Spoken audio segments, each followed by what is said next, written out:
from the Euro League between Razvan Cazacu at the top and Nathan Blewitt at the bottom.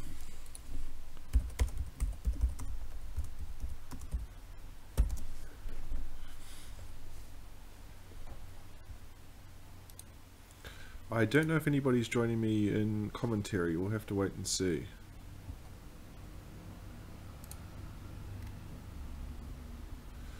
It looks like Eric Helden is going to jump in later on. He's not free right now, so we're just going to go ahead with these guys. This is interesting. Whose hand is this? This is Nathan's. I'm actually going to be playing this deck. This is the blue-white cycling deck. I'm going to be playing this deck on Sunday for Standard Showdown. My first paper standard in over a year.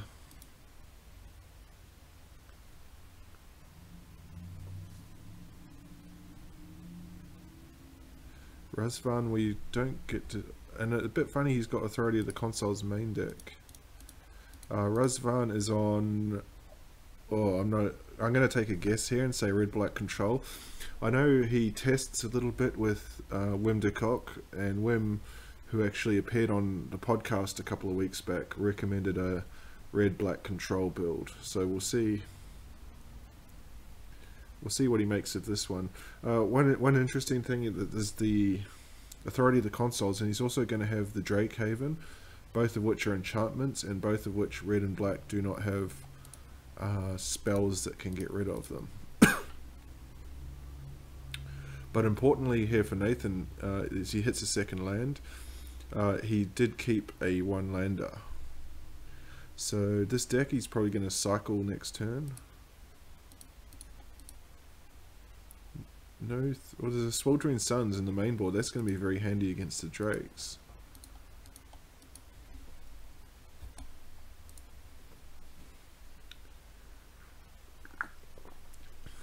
Cycles his Hieroglyphic Illumination, looking for that third land drop.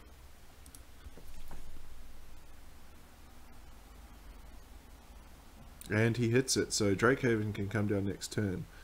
Then he can start. He's got another hieroglyphic illumination there, so, and another one that he's drawn. So he's got plenty of cycling cards. The engine is going to be online very soon. As we look at the cycling cost, is 1, 1, 1, all 1. So whenever he cycles a card, he can pay 1 mana and get a 2/2 Drake. No, Braid's no good in this matchup. Treasure Map will get a scry and get a counter.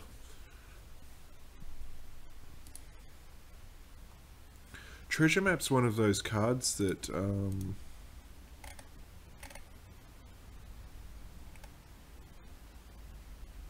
it's one of those cards that just I'm not impressed with. It just doesn't look fantastic at all, but every time we see it on here, it's just doing serious work.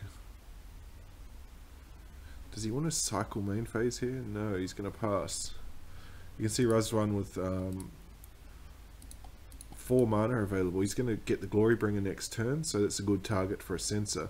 But if you see the Drakehaven come down, you'll know that your opponent has 4 Censors, and they don't tend to be this sort of card that gets sideboarded out because it's a good cycler. You always have to be playing off curve. As we're going to see here, the Glorybringer is going to eat a Censor.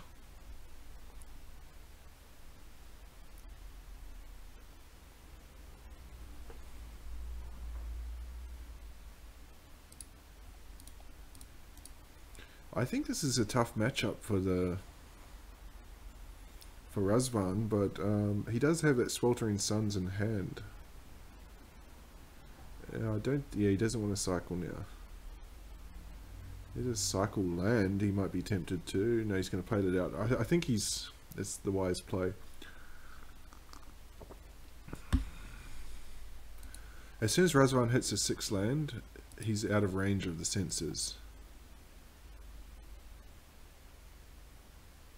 Sorry for intervening in the standard. I don't know what that means.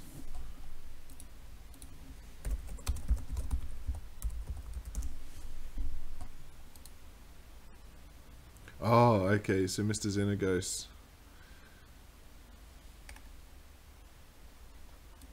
Yeah, he actually posted a comment into the chat, so that there might be a conflict of interest. This is why we have a Steam delay, a delay here.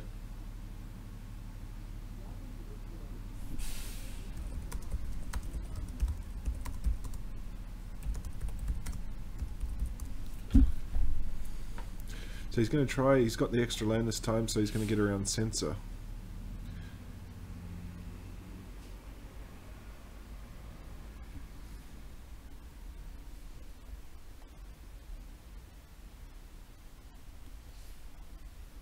And there's the handy authority of the console. It's going to pick him up alive, and it's going to mean that Glorybringer is not going to be able to get in for 4.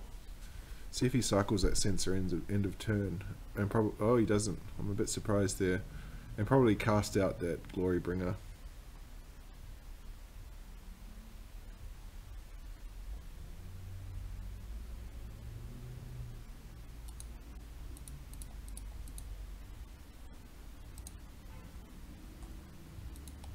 I don't believe I have any control over who sees the chat, who sees the stream. 2 people watching currently.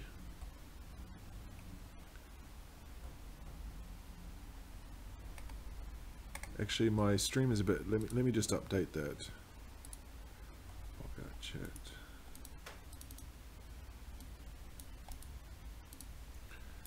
I am just.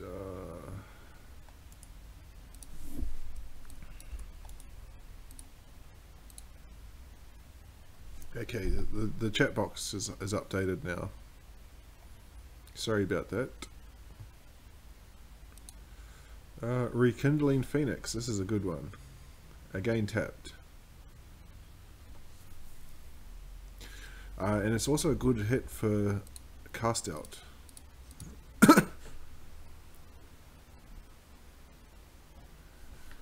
2, 4, 5. I think, because Fumigate is not a good one here against the Phoenix. Not sure what, I suspect he's fallen prey with the Glorybringer to that switched buttons.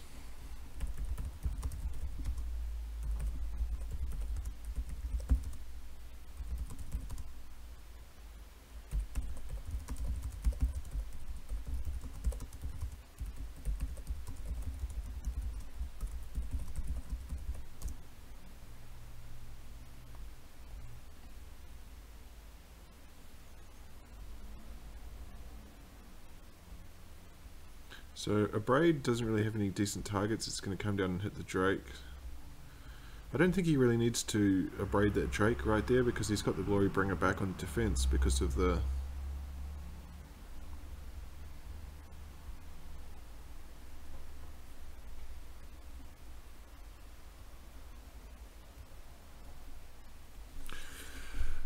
So Renewed Faith is going to get him some life.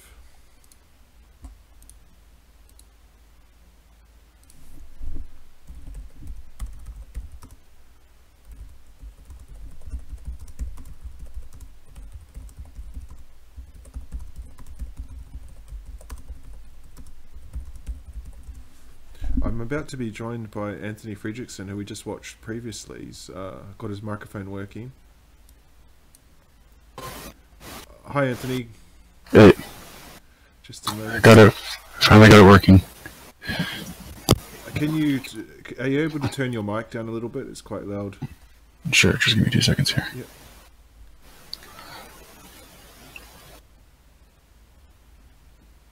Interestingly, when I can adjust your volume from my end, but it makes no difference. How about now? That sounds okay.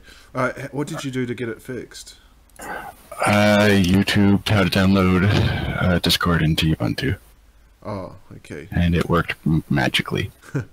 Yeah, because we mucked around for... Okay, what's the bug? What am I missing here?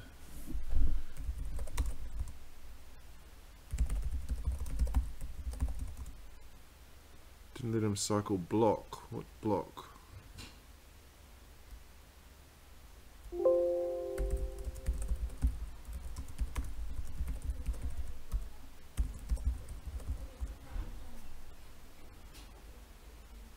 Yeah, it looks like we've got some sort of issue going on here because all these ridiculous bugs. Yeah, they were not too fun.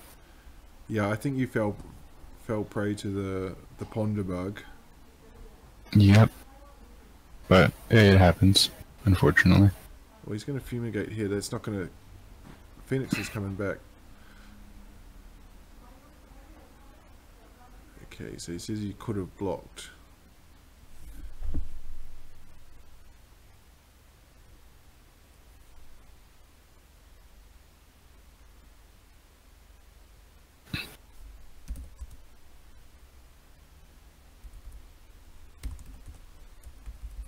Yeah, so I missed the play there because I was just playing around with the Discord, but it looks like he missed his opportunity to select a block. But earlier in the session, Razvan missed a chance to attack, so it probably all evens out there. Okay. So cycling for red black? Interesting. Did you request the permission to see? I did, yes. Yeah. Yeah. Yeah, I was... Oh, here we go. Angrath. I haven't seen this card actually played yet. No, been trying to brew around with it, but it's been interesting. Yeah, it's... I was saying earlier, I'm watching this cycling deck closely because I'm going to play Standard Showdown on Sunday, which is my first standard match and paper match in probably 18 months. And I was looking through my cards to see what I could actually play, because I think before Christmas I decided I'm not playing any more standards, so I sold most of them off. Now I really don't want to have to go and buy them all back again, so I think I've got, ironically, the only card I don't have for this cycling deck is a cycling land, so I might try and play it without the cycling land to see how it goes. Fair enough. Hopefully it's okay. Hopefully.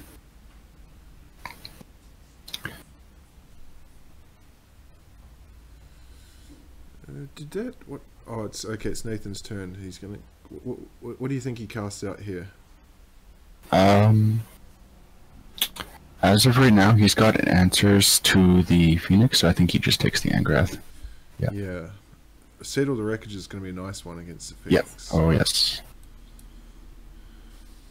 You're just looking Razvan's... oh, you're looking Razvan's grave. He's got 3 Glory Bringers. So I think we can probably forget about that card being a danger for the rest of this game. Yeah. It's going to be hard to pull the 4th one if he's got a main deck. But Authority of the Consoles has done some serious work here. All those threats, and he's still at 20 life, or 16 now. Yeah.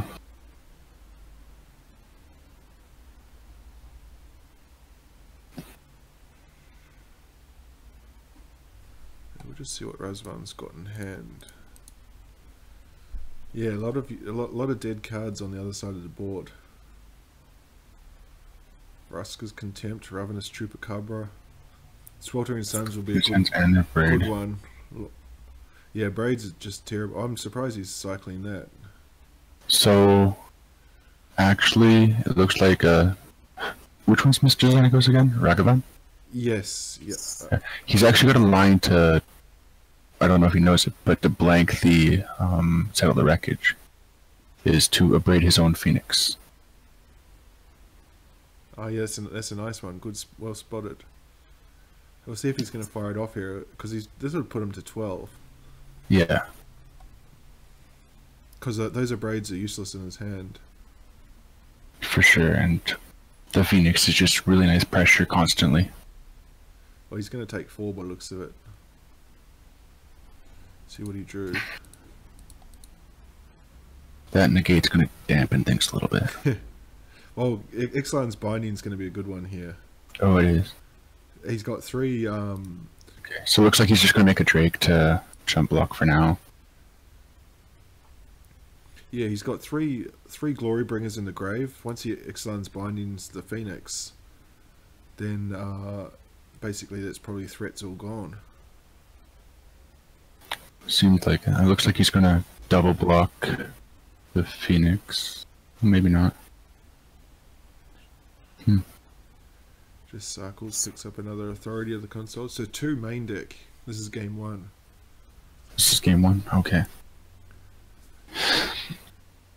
Well, I think he's going to go Ixalan's Binding the Phoenix, and then I'd assume that he's going to follow your line. And then would you negate that Abrade? Yes, because you don't want that Phoenix coming back. So here we go.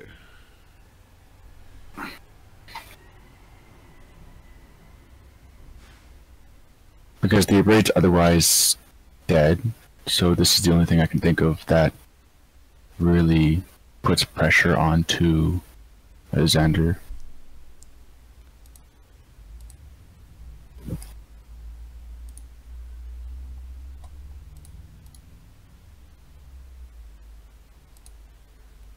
He didn't do He it. didn't Abrade it.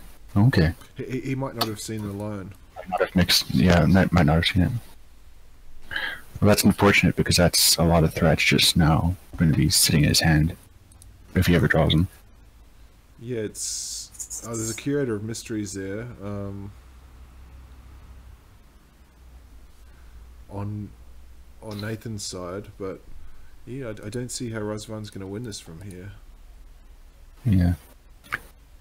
If I remember correctly about Red Black, it's got a lot of smaller creatures, and then the big bombs like the Phoenixes and the Glorybringers. But I don't know how big they get. This authority, it's only when creatures on the opponent's side come in, so the Drakehaven's not going to get him life. No.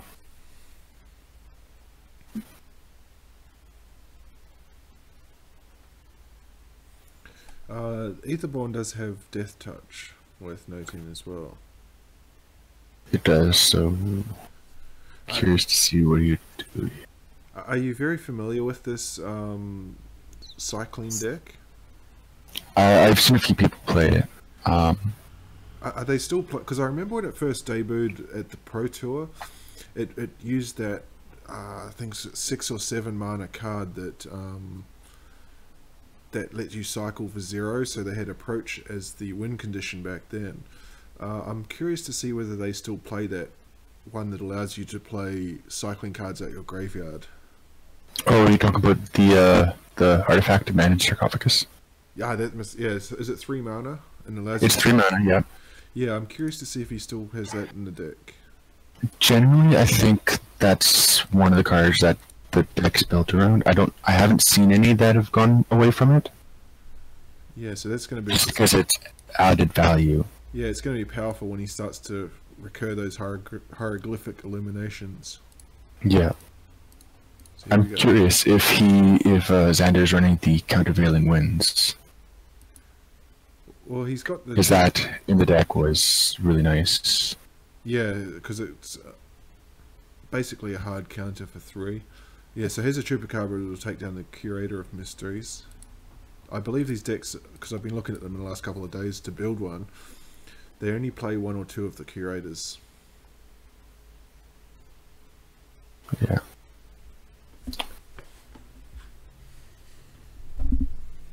And Treasure Map's going to be a good one to pull ahead with card draw later on. It is. I've found Treasure Map to be really nice, actually.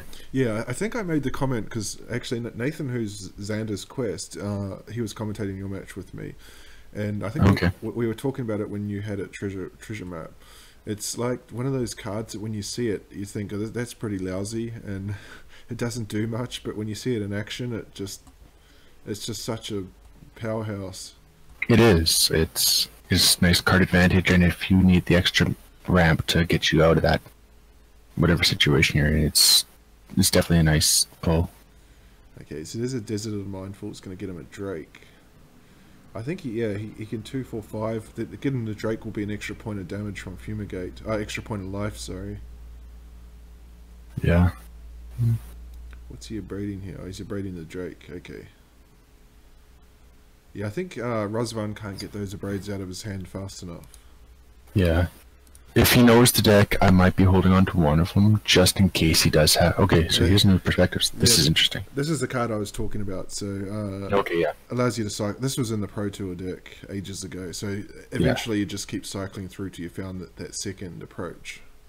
Yeah. So if he's playing that, I don't expect to see Sarcophagus too much. I mean, it's not too bad by itself. Draw 3 cards. Draw 3 for 6 is a little lackluster in my opinion. But... yeah, I mean, draw 3 for 6 in itself is lackluster, but when it's allows you to cycle for 0, it's quite handy to get the... Because if it was just cycle for 0 and it costs 6 mana, it'd be borderline at best. But when they chuck on the 3 cards as well, you think, yeah, I'm sold. Yeah.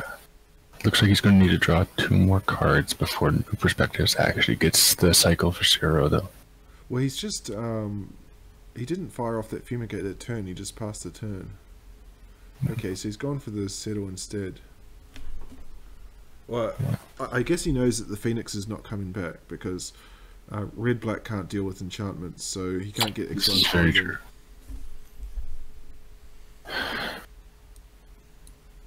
I think I would have Fumigated there myself instead of the Settle, because the authorities have got him slowed down enough already. So you can afford to take the turn off and just use your mana fully. Second cast out, so he's 6. He's getting in a pretty solid position here. I don't see how Razvan wins this game.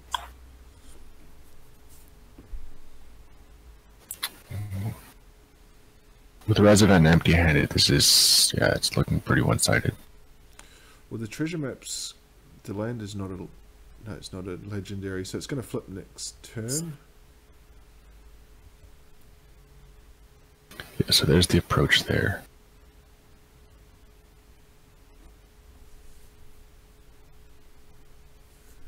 He's got 1 Settle in hand. Yeah, I'd be curious to know how many approach of the second sun he actually plays. Okay, here's a threat, and unfortunately there's a cast out. Or an Angel of Sanctions. Yeah, unfortunately not as threatening as you'd like it here at the moment.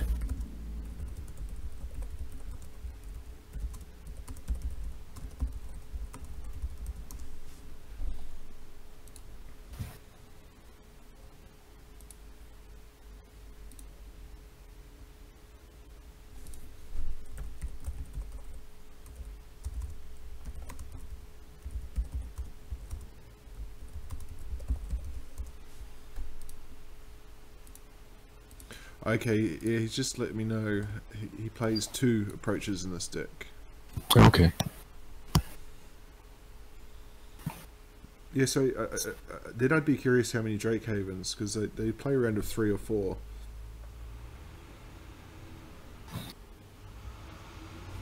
See, Razvan has 1 card in hand. I wonder which path he wants to go down. It's just a swamp to get rid of this Chandra. Because I'm not sure if he's truly worried about the Chandra. Yeah, just fire off the approach, you're going to gain the 7 life. So Chandra is kind of reaching but not making it there. And then you can just cycle into the approach again. Yeah, I think this is just a really bad matchup for the colours. Like, I don't know, I'd assume there's going to be plenty of duresses coming in from the sideboard, but... I would hope so. You know, a deck built around enchantments is not, and spells that need to be countered is not what a red-black player wants to face. Unfortunately not. So he's going to probably try to look to get underneath those authorities, hope that there's not one turn 1, and just try to put early pressure on as fast as possible.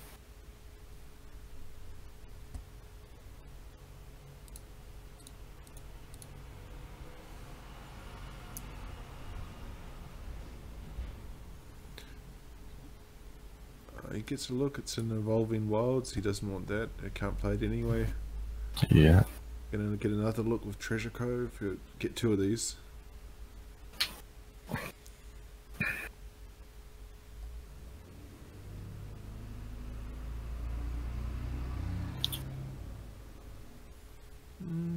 Liliana's defeat, now that's entertaining. Sorry, that's Majesty. So... He can actually get a Glory Bringer back. Yeah. It was just what I was thinking, but it's going to enter tapped, unfortunately. And little does he know, but Nathan's got the answers. Fumigate or Settle the Wreckage. Assuming Cast Out or Angel covers Chandra, so... Yeah, Xander's got pretty much everything under control the way he wants it.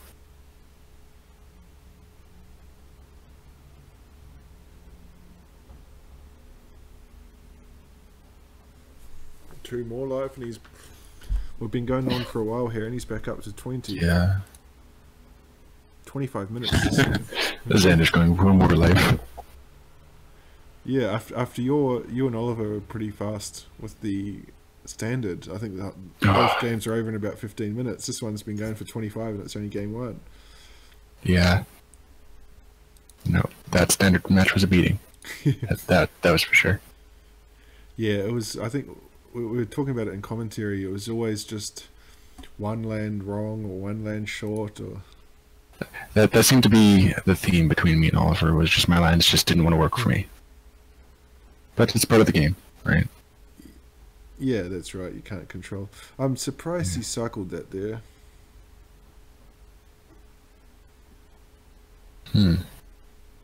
He's probably just trying to get to this to the the approach faster.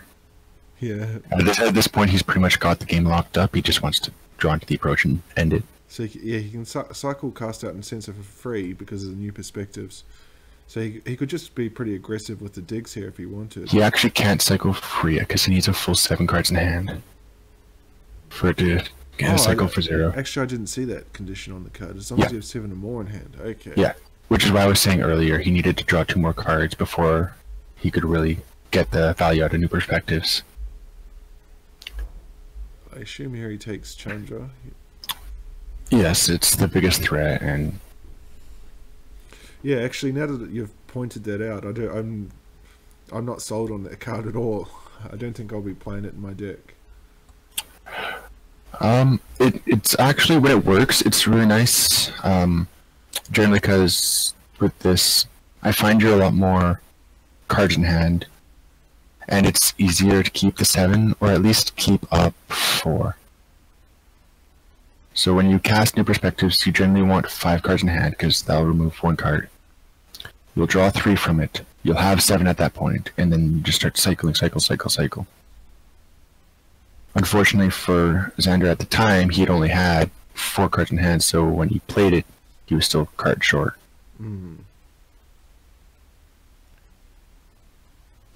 A card or 2 cards, I can't remember off the top of my head. So he's going to cycle his own land here, looking for something. That can't be cast, unfortunately. He's going to try, he forgot. Yeah. Yeah, that was quite some time ago. That's a bummer. Yeah. See what he's going to put in the graveyard here. Liliana, Death's Majesty. I keep meaning I've got to pick one of these up. I kind of just go along as I commentate these matches, adding cards to my TCG player wish list that I keep having to buy. Yeah. What did I find out from yours? Let me have a look.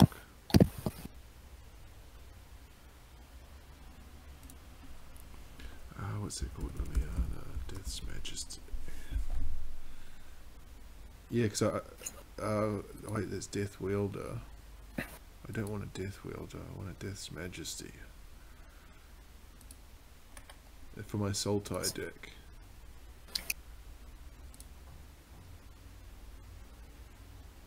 So cycling a sensor, making a trade, it looks like. Yep. So you're gonna chop block here.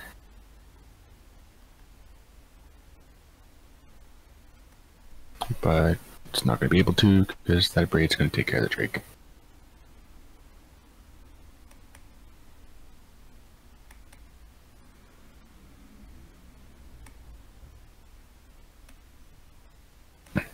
It's really nice when you have new perspectives and 7 cards in hand with the Drake Haven. You could just cycle for free, pay 1 for a Drake, and then just go off and have like a billion Drakes.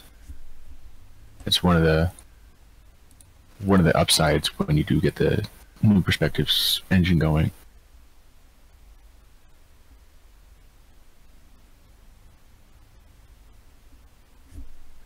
Don't think it'll be too long. I think the approach is either a card or two down. And I think even if he fumigates, he'll probably just pack it in. Well, he's going to be able to cycle that farmland. 1, 2. Go closer. 2. Approach is 7. So if the okay. He's not going to be able to cast it this turn now. 2, 4, 6, No. 7. So you must know it's at least an extra card down there. Well, Liliana's going to be able to tick down and get him back. Get him, if she wants to die, that is. Yeah. What's it Yeah, and that's. I think that's a fair concession. Yeah, So there's not a whole lot you're getting back. Let me just load that up. That's right. The card I added from your match was Toxic Deluge. I didn't actually see it. I think you were playing the enchantment instead, but that's what got added to my list. You're talking from Legacy? Yeah, I'm from assuming? Legacy. Yes. Do you have? Yeah, I was using the enchantment. Yeah. Yeah. This is EUR. Just look at the standings while we wait for them to sideboard. Coming into this one, Razvan picked up 6 points last week and Nathan picked up 5. So, as usual, the early leader is Felix. He's out in front. He's played 2 matches and he's got 18. Nice. The strange thing with Felix is Modern's his pet subject, pet format, sorry, but he's only picked up 2 points in 2 weeks. Oh, really? He's been beaten twice.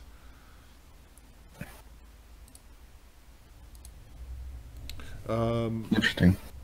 Without knowing these decks, I'm guessing that we're going to see four duress at least come in here. Yeah, as many duresses as you can possibly think of, for sure. Possibly, he might even be playing Lost Legacy for the approach. Yeah, I would definitely see that. Nathan's list, I mean, from game one, it just looked like it was set up to beat mid-range decks. Yeah, it definitely had. It's definitely making me want to put authorities back in. Yeah, I'm going to be sending him a message after this because I've got to sleeve up my deck this afternoon. 2 Glory Bringers, Sweltering Sun. So we don't see any.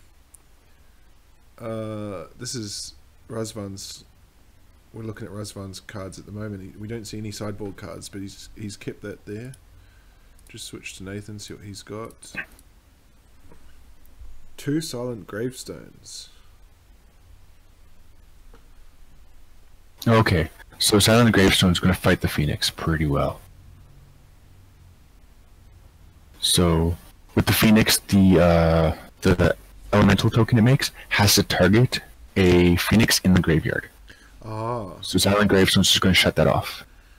Again, that's a good piece of tech for me. I have to make a note of because, I mean, I'm completely out of touch with Standard. I think I net decked a Blue-White Auras deck to play for the league, and I was playing Crook of Condemnation as my sort of graveyard card. But yeah, Silent Gravestone looks like it's much better. Silent Gravestone is nice if you know that they have to target. If you know they don't have to target, like against Godfarer's Gift, Crook of Condemnation is probably better because then you can choose which targets constantly that they can't take because it doesn't target. And the sarcophagus that allows you to cycle out of the graveyard is not affected by Silent Gravestone, is it? Because you're not actually targeting the spell; you're just casting it from there. Correct. Yeah, because correct. So Crook of Condemnation. Yeah, me and Evan Bello played around with this, discussing this card a fair bit actually, because for Reanimator and Legacy, the problem is it shuts off half your reanimation spells. Yes. It protects against Deathrite Shaman. That it does.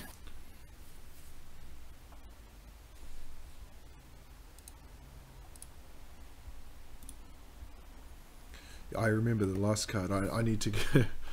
The last card to go to my list today is Pack Rat. I'm starting to chuck that in my sideboard for red black Reanimator. Oh, okay.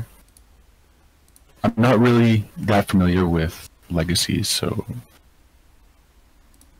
pretty much the older the format gets, the worse I get.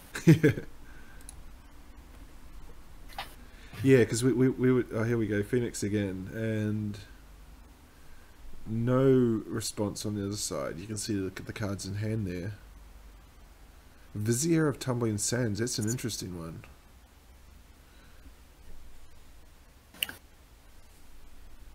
So generally what that allows you to do is just get more cycling going. Right? For when you have new perspectives out, you cycle it, untap a land, make a Drake, and just continue going with that. Actually, Jason Clark used to run this list, this cycling deck. Oh. And me and him test together quite frequently, so... There's that tapped Glorybringer.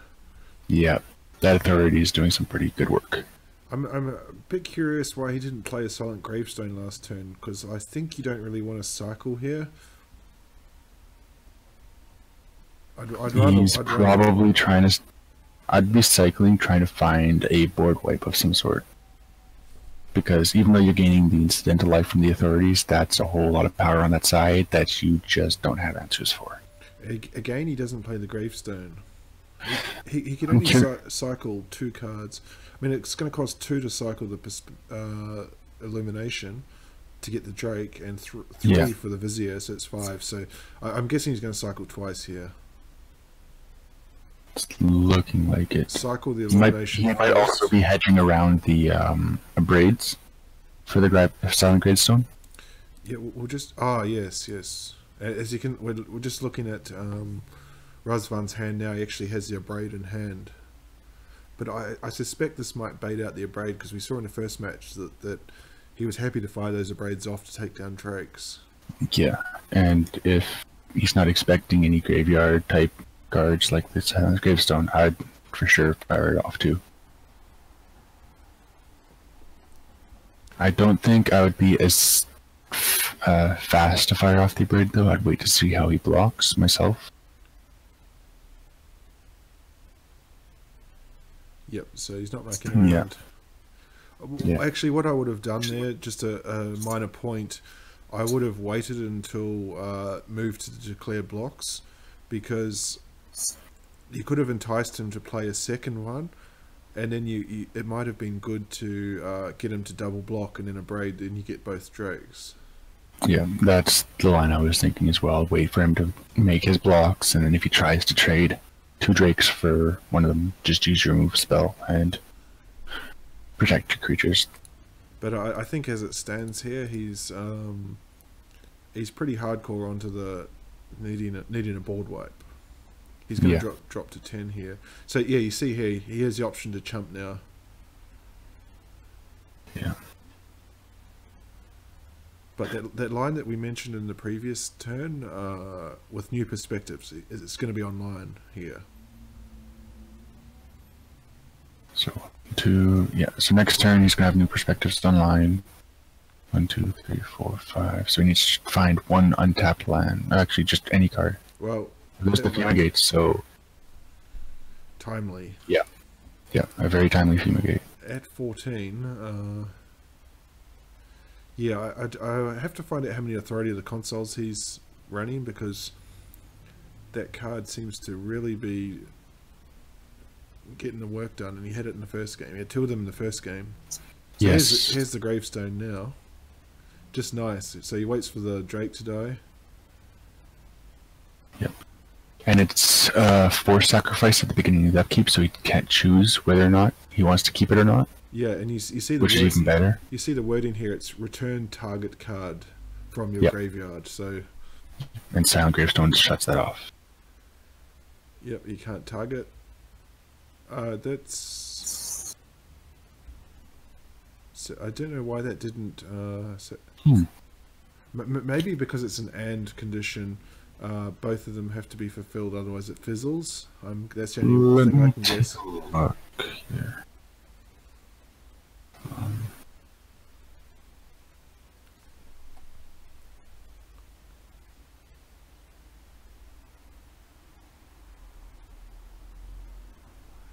But we'll have to check with. I mean, Jason Clark is a magic judge. Felix is also a magic judge. I'm actually also training to be a magic judge. So actually, yes. Let me make a note of that, because that was not in our podcast. We've got a podcast coming up, maybe I think next week. That could be something worth talking about as well. For sure. I think you were doing that last time as well, weren't you? I was still going through the motions of trying to become a magic judge, yes. Yes, so they have the ruling where if you can't, if it's an illegal target after... So if you don't have a card named Kindling Phoenix in your graveyard, the elemental token's ability is immediately removed from the stack after it triggers, and you won't sacrifice the token. Yep. If that token becomes illegal after the ability is triggered, but before it resolves, you also won't sacrifice the elemental token. In either case, it will trigger again during your next upkeep.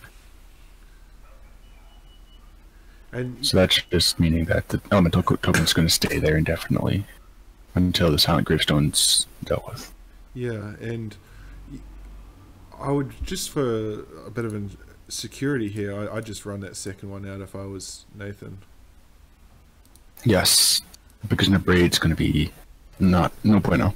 Yeah, there's one Abraid in the grave, so if he's still got them, you'd assume he's got more than one.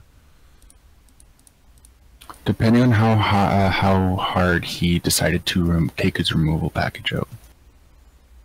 So here's that line we spoke about, getting the free cycling. Yes, and this is where Vizier of Tumbling Sands is really nice, because you cycle it for free. You tap a land to make a Drake, and then you untap that land. So you can just continue going. So this is going to be a whole lot of pressure on Xander's side here. Actually gone now. Yes. He's not. Oh, that's a pretty aggressive Vraska's Contempt there. I thought I saw a Sweltering Suns in the grave. Oh, sorry, in his hand. Yeah, he's got a Sweltering Suns in his hand, but he's still firing off the Vraska's Contempt. Whose turn is this? This is Xander's, right? Yeah, that's right. Yeah, I'm not sure if I would have. What he might be trying to do is protect the elemental token until he finds an Abraid. Well, yeah, if that's his line, then he's not going to fire off the Sweltering Suns next turn. No. Yeah, so he's just trying to minimize damage here. Because Glorybringer's covered now. Yeah. And now Xander doesn't have 7 cards in hand, so now he's definitely doesn't have it. So. Well, forget about that. Yeah, that's gonna. That'll force the Sweltering Suns next turn, I think. I think so as well.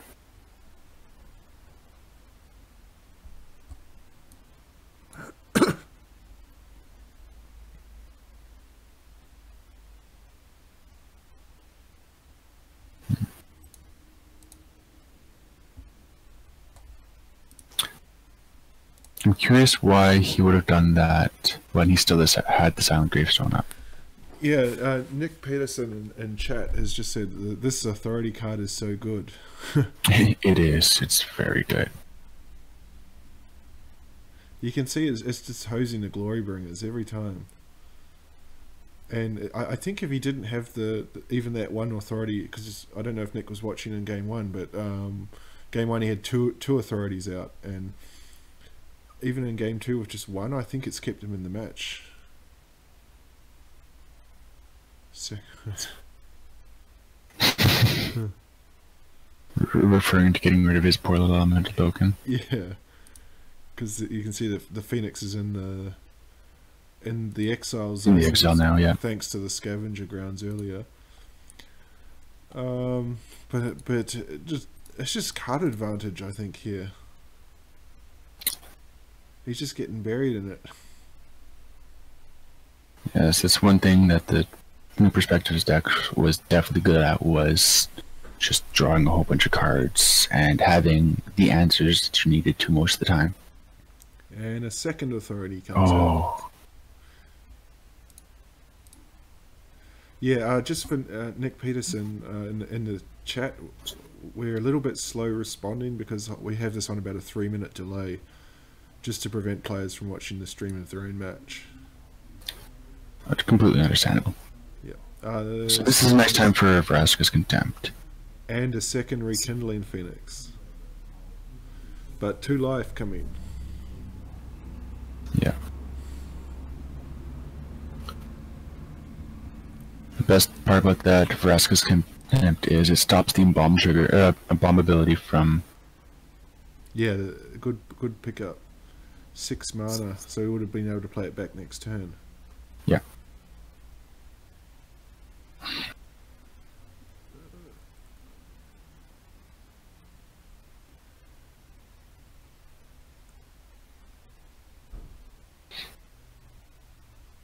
It's just a shame that that irrigated farmland is coming in tapped, because I think he could be in the market here for a second Drakehaven. Yeah, I definitely agree with that. 3 mana on the hieroglyphic to make cycle a card and get 2 drakes. Draw a card and put 4 power on the field for 3. I'm all for that.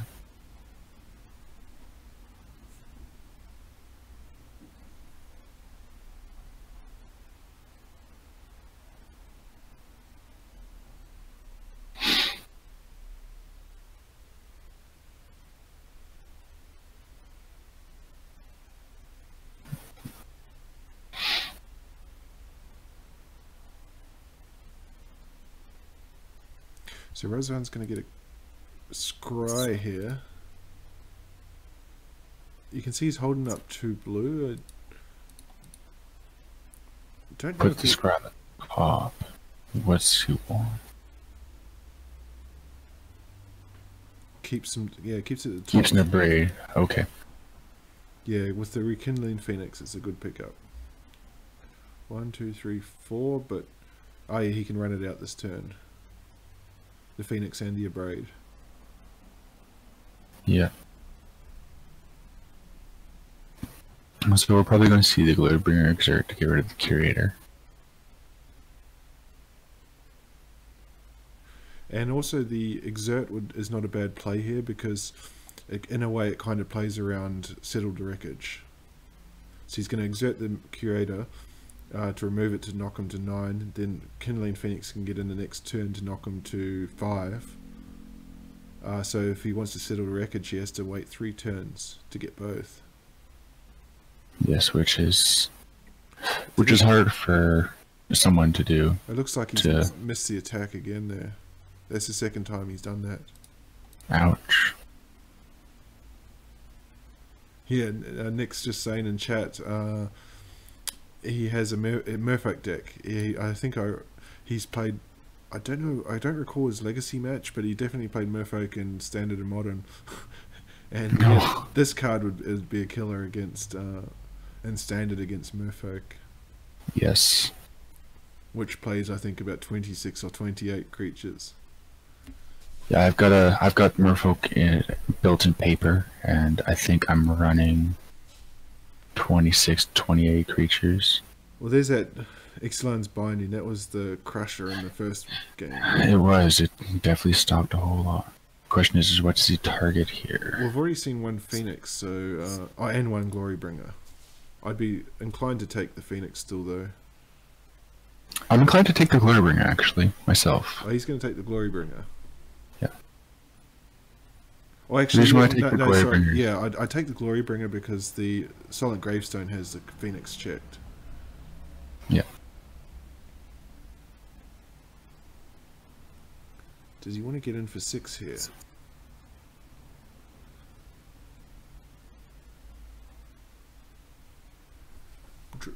Drop if I'm Xander, I think I'm fine just holding back a little bit, trying to get a little bit more board advantage. It's not like I can see that as well. Yeah, the Drake is expendable. Yeah. And you can see here Nathan has not played the second Silent Gravestone the entire match. He's had plenty of chances to do it, but he's just holding it back. Yeah. And Razvan, if Razvan can pull out a win here and push us to a game 3, I think those Abrades will be saved. They won't be fired off on Drakes in game 3. No, I don't think so either. Knowing that the gravestones are there, it definitely forces. That's a nicely timed Chupacabra. It'll take a little bit of the pressure off.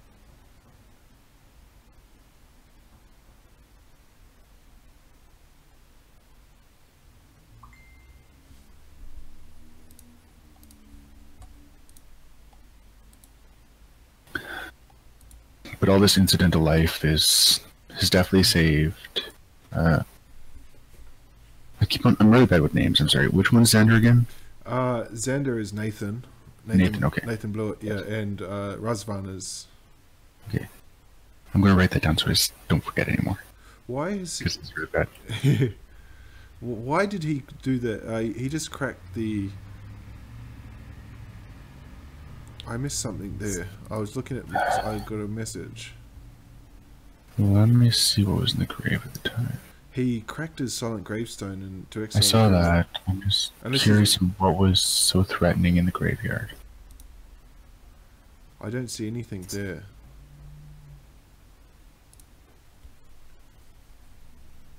No, I'm curious on that. Because the problem he's got now is Razvan still has that Abrade in his hand. Yes.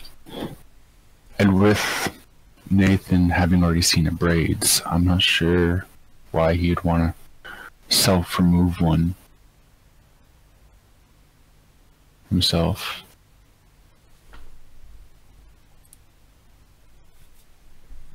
What's going on here? We've got a bit of a jam with Razvan.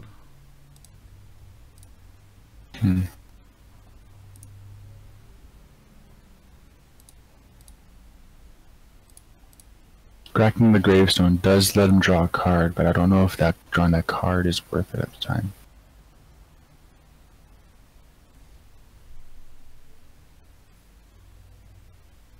Okay, so he's clicked now, we're waiting for Xander. So I was a bit worried that there's going to be a dropout or a bug with the server there. Yeah.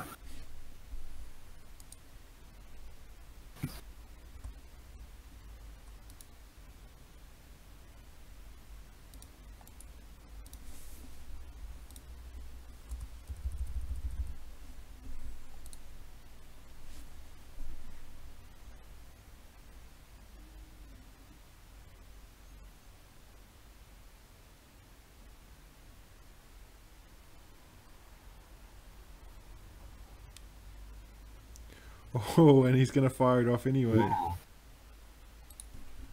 No. Well, you've shown it, you may as well do it. Yeah. Yeah. So he can push 6 damage next turn. Yeah. Wait, what happened? Oh, yeah, okay, yeah. Yeah. I wonder if we have... With no land left up, you can... I wonder if he's trying to push more through. Just finds a land, unfortunately. Still got 2 more draws with that Treasure Cove.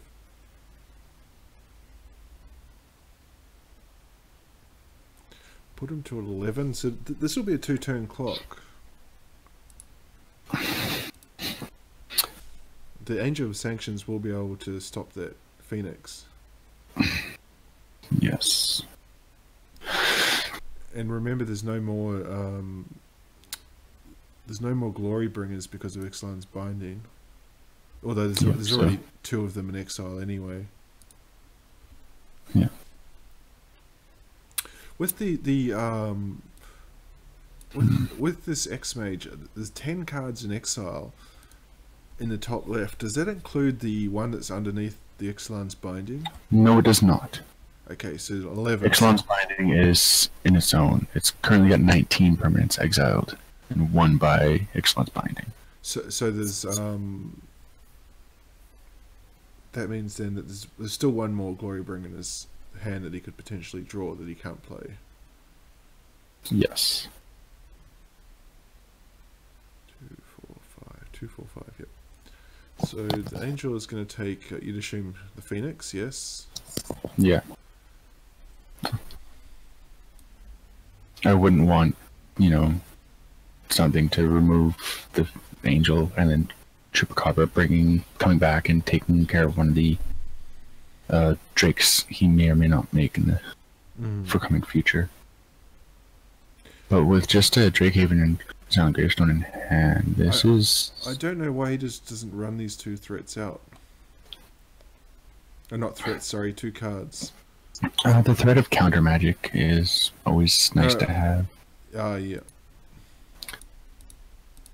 However, I don't think Razvan is in a position to really care about counter magic. Yeah, and he hasn't demonstrated that he's prepared to play around it either. No, he's pretty much, I'm gonna wish to have it, and if you don't, even better for me. Just trying to think what he can find here. He's got Fatal Push is no good. Chandra can take down that angel. Angarth, not good enough. Angarth's not going to be good enough either. Yeah, I think desperate times here. Did he tap an extra land there? No. Oh, he's just getting ridiculously flooded with lands here. Yeah. He's still at 18 to find a threat, but I think he just looks like he's run out of gas. Yeah, they've both gone through almost half their decks, so it's starting to get to a point where, you know, the next real big threat may be the one decider. His approach. And there it is. I'd be curious to know what Razvan's sideboard plan for dealing with this was. Red black, the only card I can think of would be Lost Legacy. There's nothing else that comes to mind. And you can see now he's back up to 18, so yeah. After all that, going through half his deck, Razvan's back to square one. Yeah, which is really hard for aggressive decks to deal with.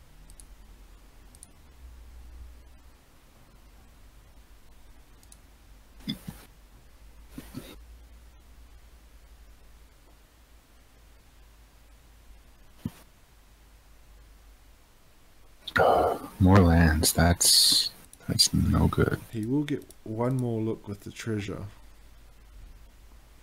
Hope it's a good one. I think if it's not a threat, he'd almost probably scoop here. And then more lands.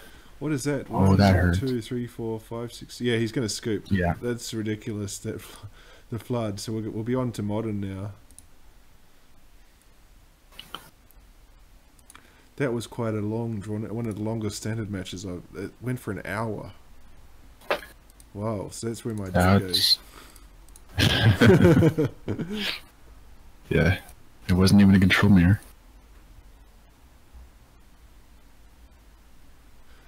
Do you know when the banned and restricted announcement is coming out? The 12th, from what I understand. 12th. So that sounds right. Monday. It's always a Monday. Yeah. Modern. Because we've got these, yeah, all the websites, Star City and TCG Player, running out their recycled what might be unbanned articles that come out every time. Yes. Do you have any thoughts? Curious on what thoughts you may have. Having dipped my feet into Legacy now, it's absolutely not going to happen, but I'd love to see, what's that card? Deathrite Shaman banned. I think that card's ridiculous. In Modern, I would love to see Ensnaring Bridge banned.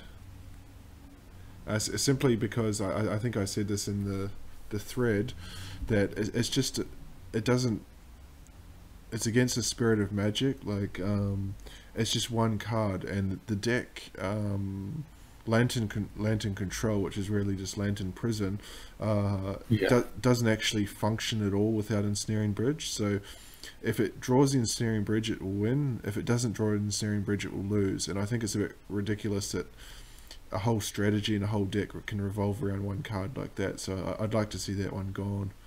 But in terms of unbannings, I don't really have any particular preference. I don't think Jace... I mean, Jace they could possibly try like they did with the Dredge card, where it kind of came back for about 3 or 4 months and then was gone again. Yeah.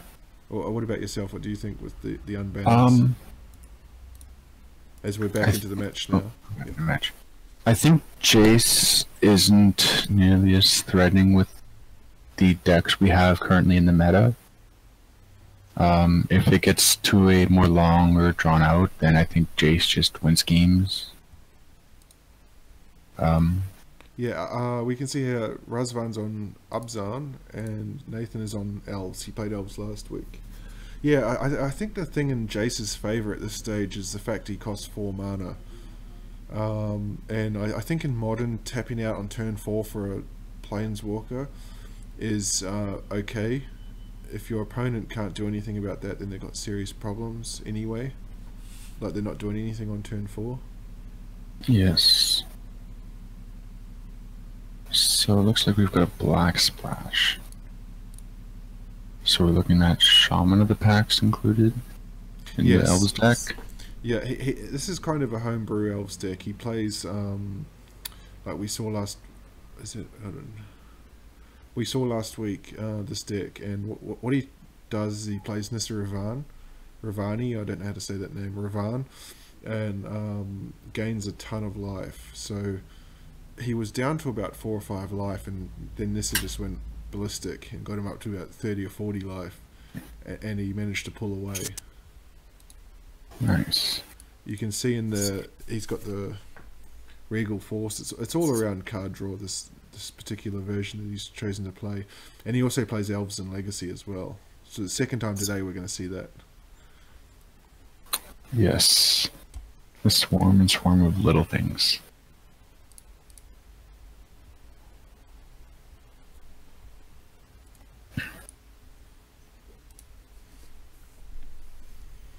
Well, that's Collective brutality. Pretty aggressive collective brutality there. He's got to crack the tomb. Oh no, sorry. What's he gonna do? I don't think you're interested in a sorcery or anything out of the hand, so I think it's just a straight up -2. Huh? Oh no, he did go for it. Going for the instant sorcery as well? I don't think I would have done that. Collected Company, perhaps? Possibly looking for that? Hey guys, how you doing? We're joined now by Eric Helden. Welcome, Eric. Hello. Which server are we on? We're on the group server, Modern. At the Modern's just started. Ooh, yes. I'm quite on time. Yeah, we had a massively drawn out standard match. It went on for an hour.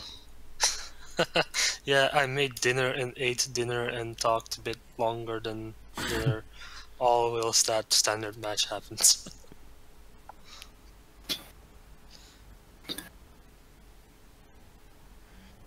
And that's a okay, Elvish Archdruid. So I'd be curious to know. We haven't really seen anything from Razvan of what's actually in this deck. And he's got a Path to Exile there. It's not his usual mill deck. Yeah, he's on some sort of Abzan build. We're waiting to see because 2 Path to Exiles. Perhaps it's Raid Duke's Abzan? Wait, that was from the Well, Reed Duke didn't play Path to Exile, so he's got 2 in hand. Nathan's been up. He commentated Anthony and Oliver's match with me, and he woke up at about 3:30, 4 o'clock in the morning to do that because he's got a 2-year-old that apparently was causing issues, and okay. He just didn't bother going back to bed. So let me check what time it is there. Also, Elves on the other side. I like Elves in Modern. Yeah, so it's 10 to 7 in the morning for him now. So we'll see if there's any fatigue issues here. That's quite a special. Like, I don't remember playing. Elves usually plays Regal Force in Yeah, Modern. Not Yeah. many Elves lists that I know of play Regal Force. I've seen a few people play it, but not too often. Yeah, I was saying to Anthony previously, I commentated his match last week, and this is kind of a homebrew elf, so he has a number of Nissa Razvan in the main deck, and what he does is just gain a ton of life through having elves, and then uses Shaman of the Pack to just ping the opponent down to finish the damage, or with Azuri, of course. Yeah.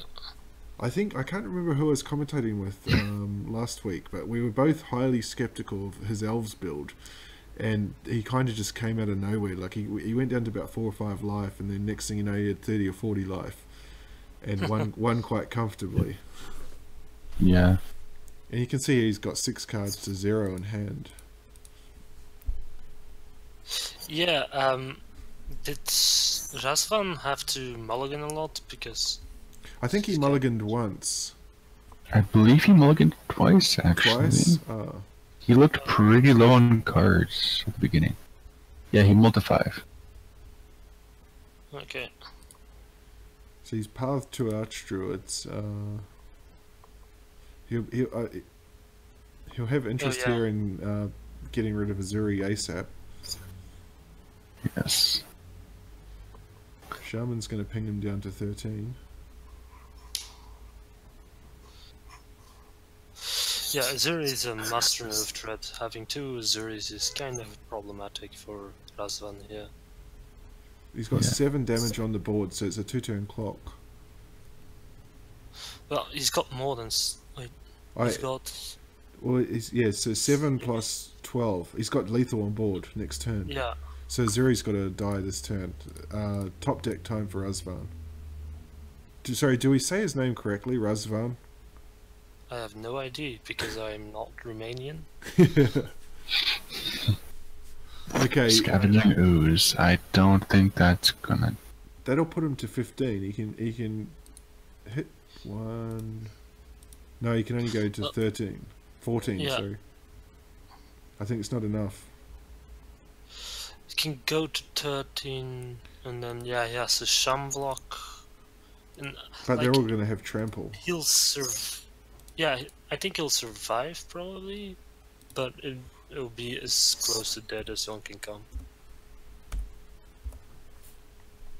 Like I think even activating Shambling Vent there would have been similar. Okay, what's So the he's Elves got play? 19 damage on board right now. Take away 4 of that. 7. I know, I think he's just dead. Yeah, he's not even. I think he's 2 points short. Because he's got all the he can just use all lands And swing in with everybody. all these creatures are going to have trample as well, so even what he blocks is going to run over him.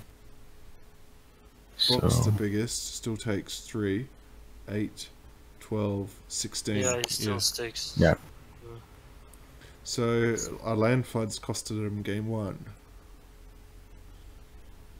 yeah.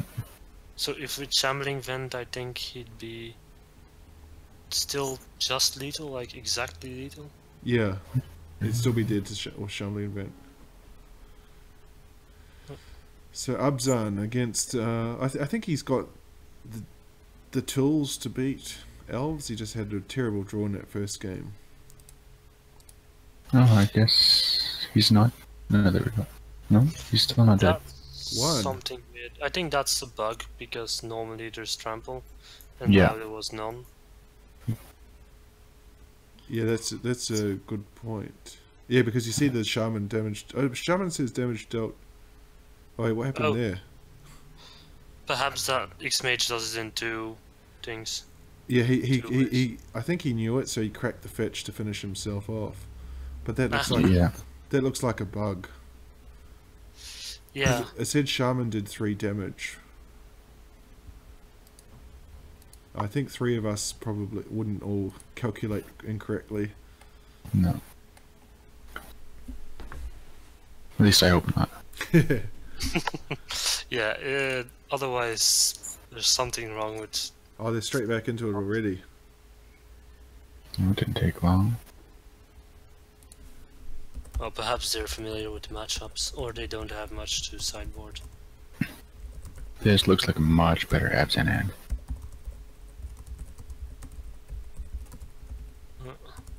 Yeah, and engineered explosives can be really good against elves, I think. Yeah. Like, it's not as good against elves as it is against tokens, but This is very true.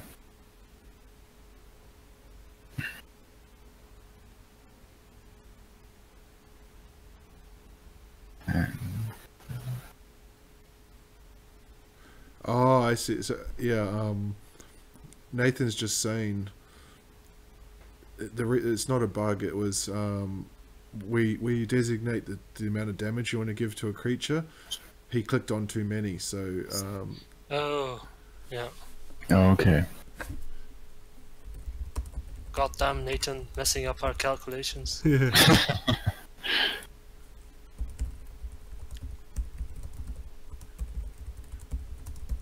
Huh.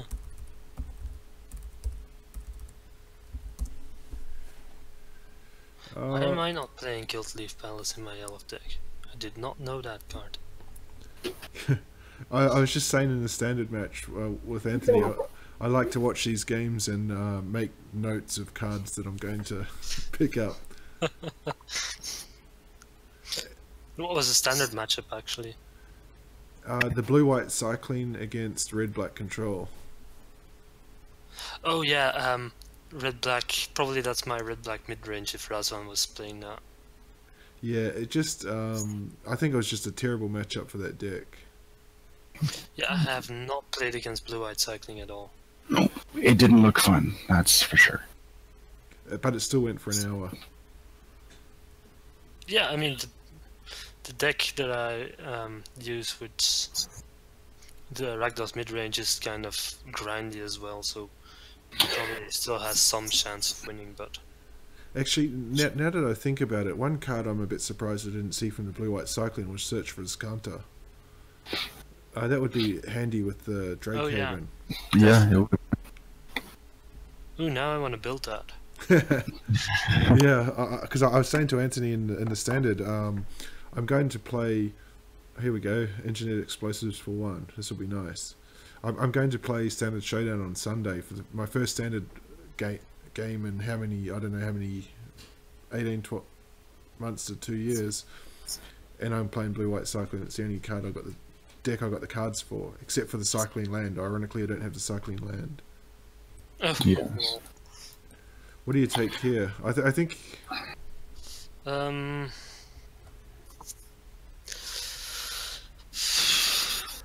Yeah, I probably would not have taken that. Well, he's going to surgical the shaman just so he can't push that extra damage. So he'll get. I think I would have taken the Azuri, to be honest. Yeah, I'd either taken the Azuri or the Collected Company. Actually, the Elvish Azuri is like still somewhat good because it's really a lot of mana ramp. But probably the Azuri or Collected Company would be the hit. I think he's scared of the just multiple shaman hits off the top, but Yeah, I think like with Collective Brutality in hand, I'd take down Collected Company. well, I think brutality's going to get the Azuri and the company.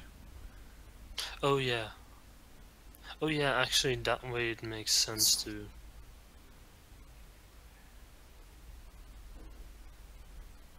Yep.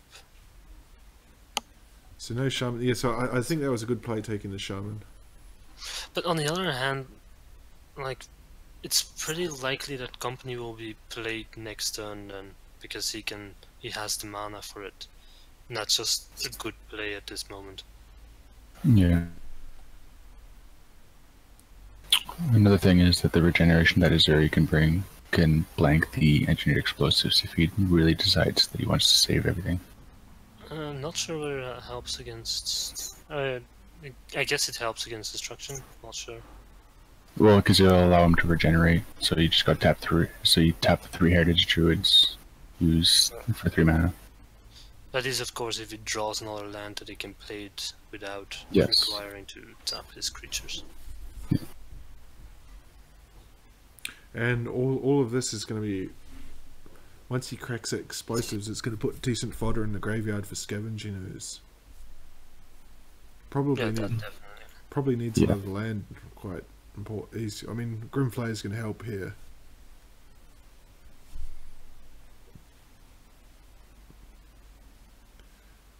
Inquisition goes to the grave.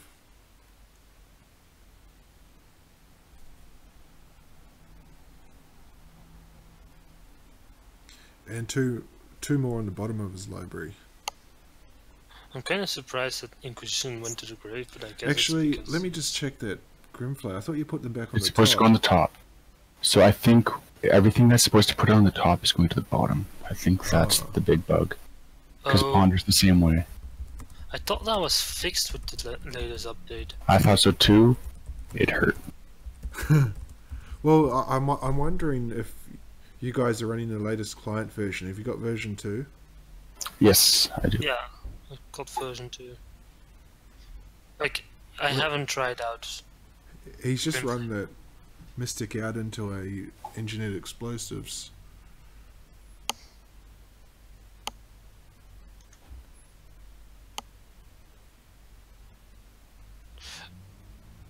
Oh, apparently this version 3.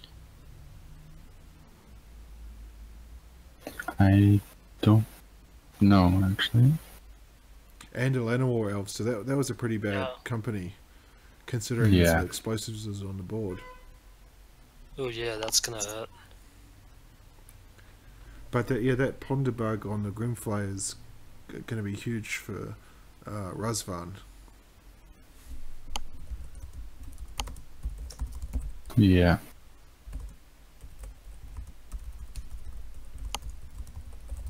It doesn't look like Seneca's Razvan knew about the bug, especially on Grimflayer.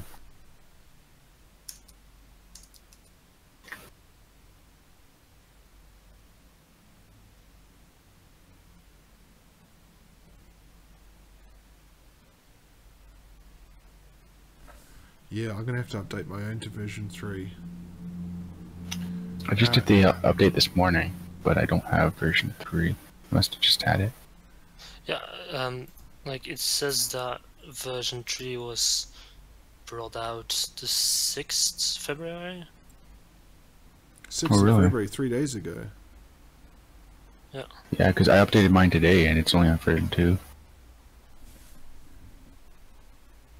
Yeah, once this game finishes, I'll check, and then because we'll have to update the server as well.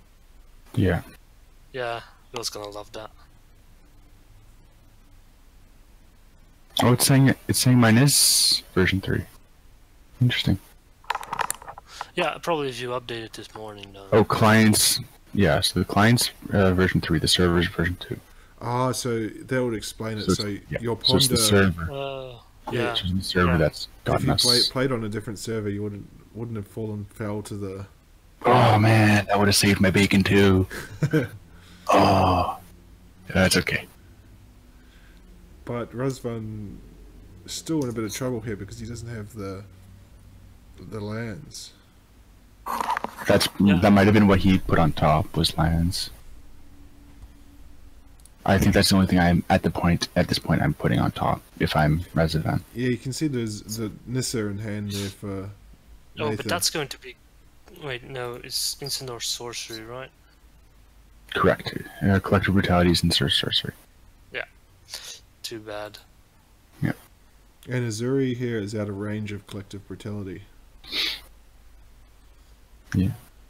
Oh yeah, because of the Elvish Archdruid protecting. Let me just check the hand of Razvan. Yeah, he's just got nothing. I was going to say if he had a fatal push and he drew another land, it would be really nice. Yeah. Draw a fetch land, but unfortunately not. So here comes Nissa. Yeah, we saw this do last week. It just did some serious work. Yeah. Yeah, it's definitely an interesting play. So he's gonna get 8 life here. He's up to 26.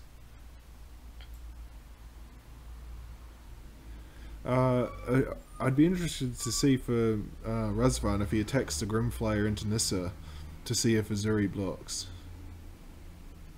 Oh no, he can't now. Yeah. I do not like that play. Like you have to kill the Elvish Archdruid here, or otherwise you're getting Azuri stumped. And he's getting Azuri stumped now. Yeah. And he's down to 10. Yep. This is gonna hurt. I wonder. Oh, it's going to hurt even more with the... Nissa's going to go up to 246. Actually, that might be that might cause Azuri to not be able to be activated. So, kinda good. He's on the hunt. So Like, he's going to gain at least be 12 honest, life. Because there's Yeah, already but like- there's already 3 heritage druids in the grave, so he can't go that route here either. I would have just like. Oh, and he only Plus finds this- white. And our collective brutality is not going to work. Oh yeah, that's true. But on the other Yeah. hand, if you had just plus Nissa and then activated the Zuri, you would have swung with lethal in nearly all ways, except if you didn't block Zuri, and then like it's just. Oh, now he swings with the Zuri. That's bad. What's he doing here? So he's got the mana to regenerate to make sure that nothing dies, Surely he Oh knows yeah, that... that's true. right? So I think he's just trying to push in 3 damage and then swing in for lethal next turn. Yeah, might even be. Oh, What? Oh, uh-oh.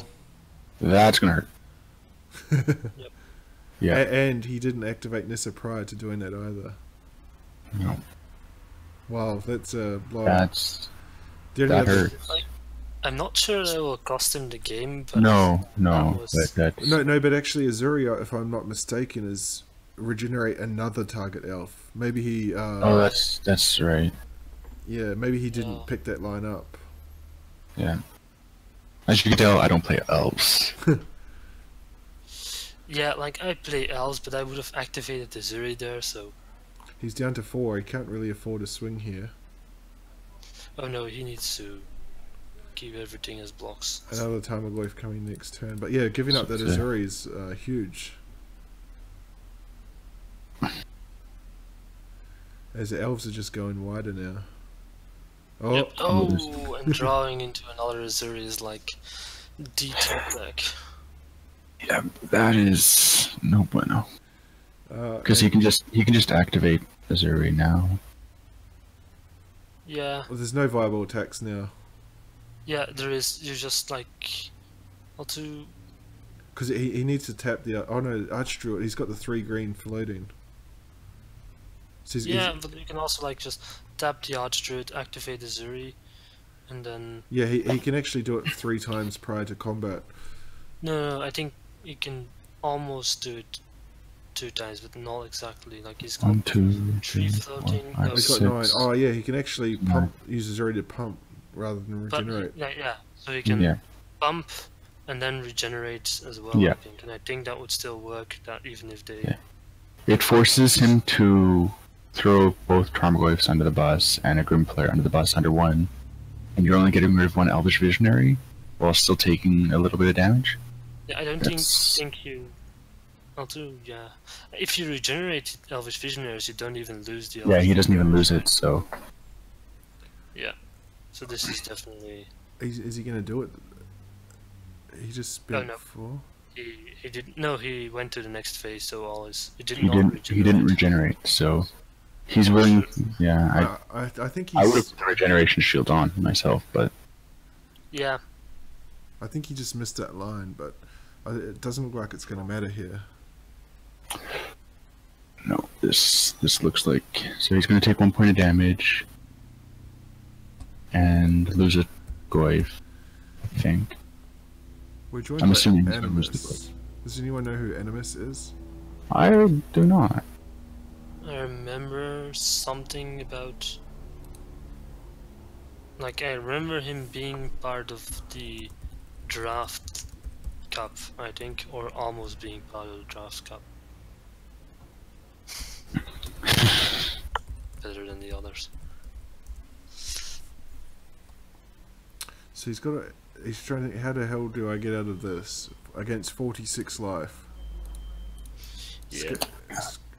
Damnation is about his only hope. Yeah, land and damnation, but that wasn't gonna. What's he trying to do here? Take down 2 Archdruids. Yeah, No. you can't. Yeah, like you can actually -2, -2 an Archdruid and Path to Exile another Archdruid, and then you've lost. And they don't have any Archdruids anymore. Guess that's somewhat of a good play. I mean, I think he had to Path to Exile first, though. No, you can still do that afterwards. Yep, because you can give some one of them -2/-2, and then path to exile the other one. The other one will die to the -2/-2. Is that enough to survive? Yeah, he'll take 2. Yeah. Yeah, because he also actually escalated to drain life here, Yeah. which might not have been necessary, but perhaps now.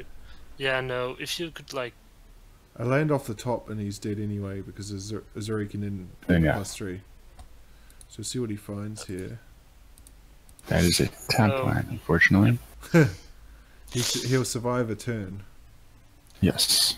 Yeah, so if you can find removal for Izuri, that would be. Oh, enemies! I think that's Winter Blast then. Yeah, the one who was asking for a EVH in Discord. Okay. Only everyone's watching and commentating.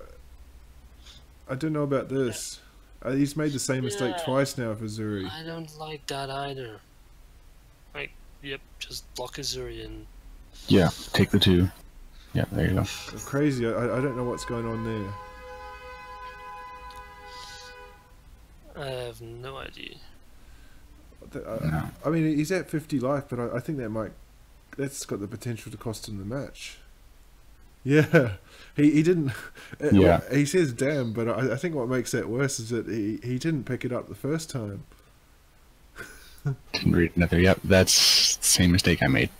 Yeah, and for the newer players that might be watching the stream, that is not a reason for a rollback. Nope, and I don't think Razvan is going to accept a rollback here. Yeah. Yeah, and he absolutely. I mean, he might, but Absolutely shouldn't. yeah, I definitely wouldn't. Like, No. if you're going to, like, that's so much of a misplay. That's just Yep. like, I didn't read my card. Read your damn card. And I think what makes it worse is that he plays elves quite frequently. Oh. Oh, but the problem is that Nissa, like, now, yeah, and Grimflayer now needs to beat into Nissa because otherwise that's going to be problematic, I think. Yeah, the lingering souls will keep the visionaries in check, and the Grim Player can just start ripping it into Nissa. The disappointing thing for him here, though, is he's going to get the trigger from Grimflayer, and it means that if he's got any cards in the next 3 that are good, they're either going in the bin or they're going on the bottom. Actually, He won't, not, because it's not going to a player. Yep. Oh, Damage to a is, player, yeah. It's still disappointing that he can't actually hit Sanders' Quest to like fix his next draws and then really take over the game. But hitting Nissa here is a good alter.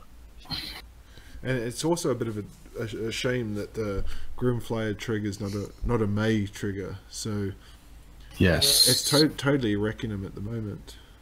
Yeah, because then you're just constantly putting everything to the bottom or into the Well, graveyard. I which think is, you just put everything in the graveyard until you're almost milling yourself. Like, except like Scavenging Ooze and the graveyard cards, you don't want to put in the graveyard, that you keep. yeah. And then you just like get lots of value from shit in your graveyard. I think that's the way you then use it. But I think I actually, like, if it wasn't for the bug, I might have actually swung Swing Flare at the player to fix my next draws and then go for Nissa. Like, that would have been an awesome play there. Yeah, no, I agree with you there. You're just fixing these draws because they haven't been beneficial to Razvan. Yeah, also, like, if you fix your draws at that point, you've got the game pretty much locked. And I think especially next turn, if Razvan can pick up another untapped land, he'll have this match wrapped up, so he can flashback Lingering Souls, play Tarmogoyf, because Nathan's got the 4 Shaman of the Packs in exile, 2 Azuris are gone, 3 Heritage Druids are gone, and 2 Elvish Archdruids are gone, so he doesn't have much firepower left in his deck.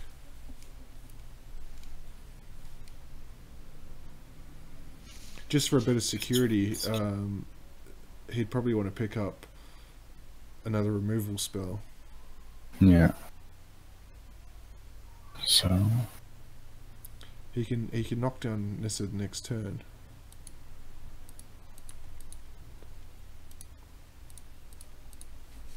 yeah.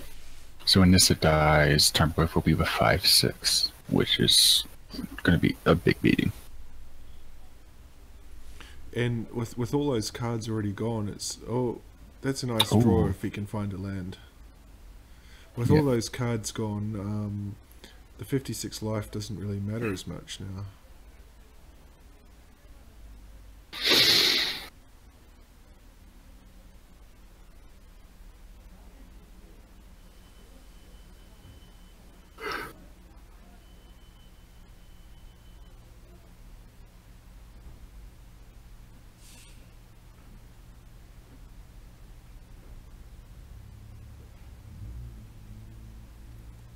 I wonder if he's considering saving Nissa. I didn't really see the point because it's only a life gain thing, and the life doesn't really matter now.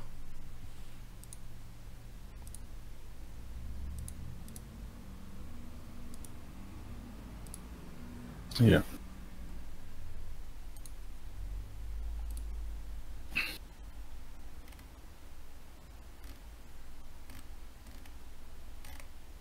We're just going to top deck another Nissa, sure.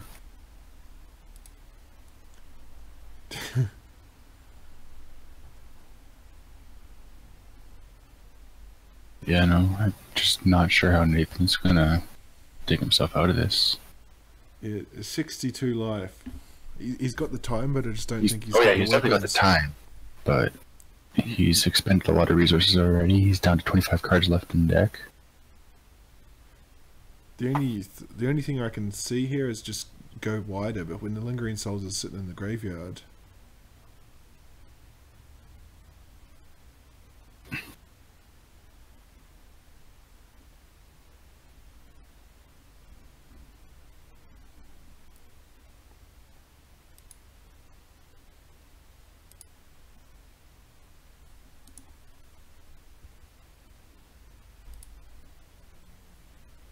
As we just wait. Oh no, not another Grimflayer. We want to see it land here.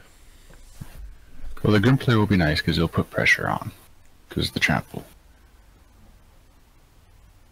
And that land would have been even nicer, but for the non-land card he wants to see, a Grimflayer is definitely one of the higher ones, I think. Yeah, and I don't think he's got any. He won't run out the Talus Tracker until he actually has a land to go with it.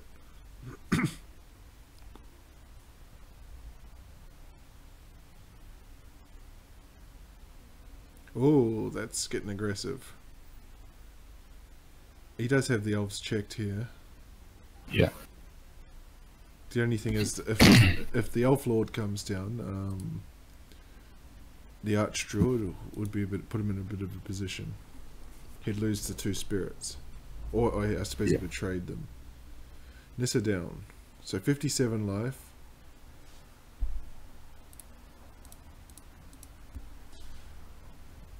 Is he only 24 cards left in hand? Another land. It's not what he wants to see.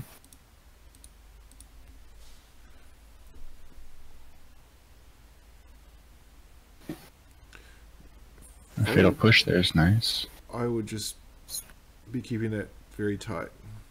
Yeah. Just for Nazuri. Yeah. I think you can afford to flash back the Lingering Souls. Keeping the fatal push up, yeah.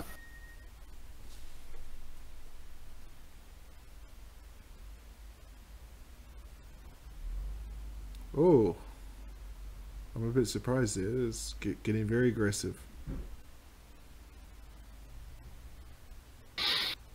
8, 13. He can push 15 damage here.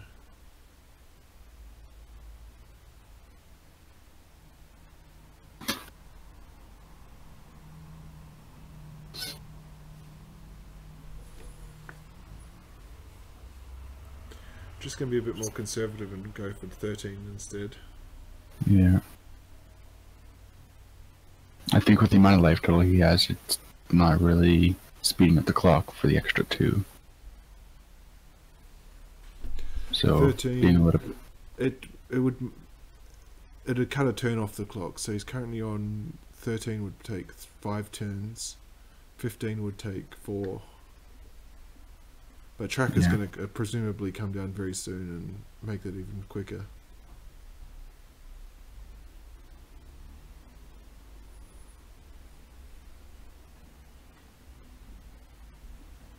Nathan's kind of on Azuri or bust here. Oh, and this is ugly. This is 6 cards.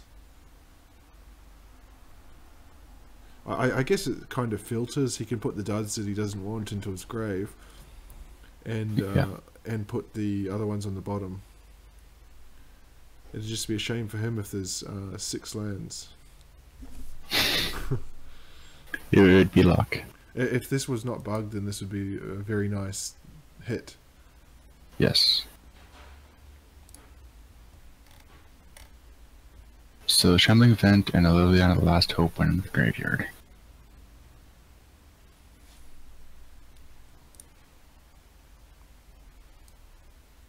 And 2 lands going to the graveyard as well. Tarmogoyf's up to a 6/7 now. Yeah. See what Nathan can find for the turn. Another land.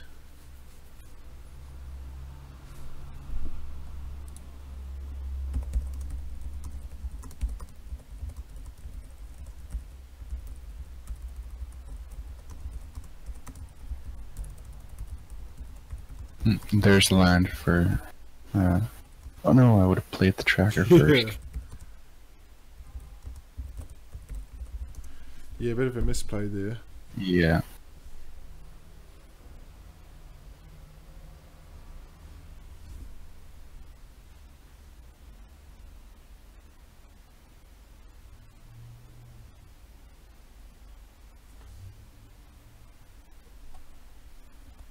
Is he more aggressive now, so the spirits jump in as well?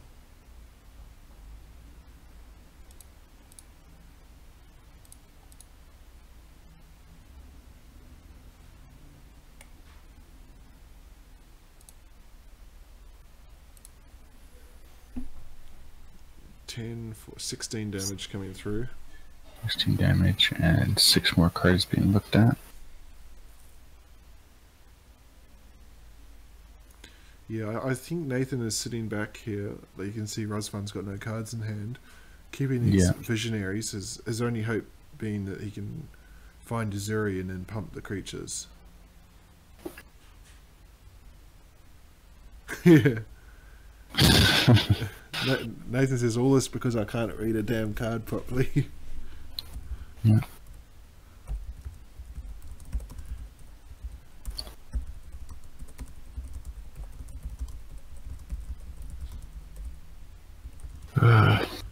It's unfortunate, but it happens, unfortunately.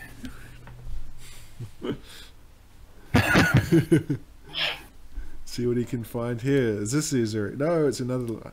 I mean, at least this land now means that when he does find Azuri, he can cast Azuri and pump it in the same, everything in the same turn.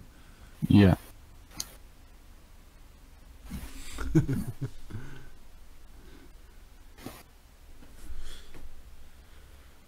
But I think it's too little, too late. 2-turn clock now.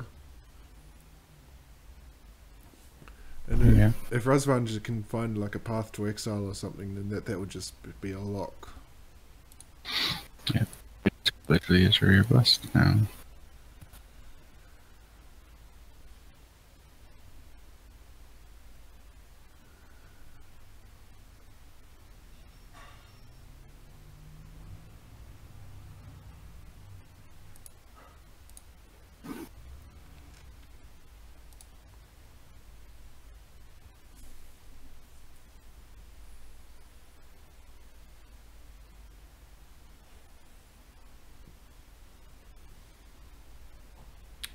Ooh, Liliana. Not ideal, but not too bad. No, I can... Minus and just... Yeah, just get one of the small dudes out of the way. That way Azuri's not as threatening. Still threatening, just not as. Well, the worst it's going to be, one of those will become a 4/4. So you can just hold, say, the Tireless Tracker back. Or even I'd be tempted just to hold a Grimflayer back. Yep, so and a concession there. That brings the concession. So we're going to go to game 3 now.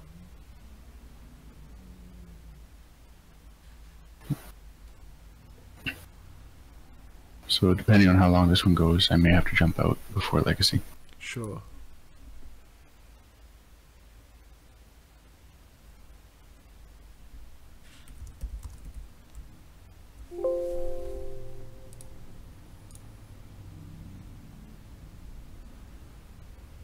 Yeah, I think as And there. as Nathan mentioned, we're back in now. Nathan mentioned, oh, there's Damnation. If that looks like a pretty good hand to keep from Razvan. Nathan's on the top this time, which is a bit annoying with this program. So he's got a Zuri in hand. Both players actually have pretty good hands to start with. I think, as Nathan mentioned in the previous game, that match should have been over a lot quicker. Yes. Most definitely agreeing with there. And I'd be pretty certain we're probably going to see Legacy Elves out of Nathan. I'm not sure what Razvan runs in Legacy.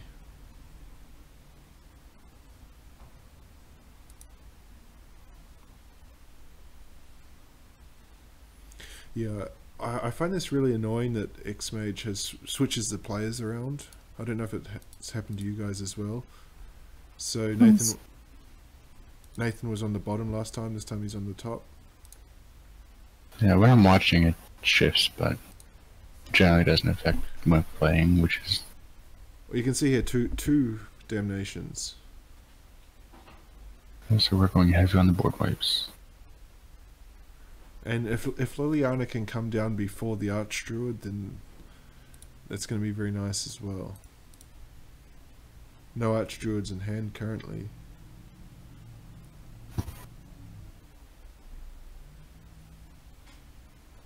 But he will have a turn 3 Collected Company.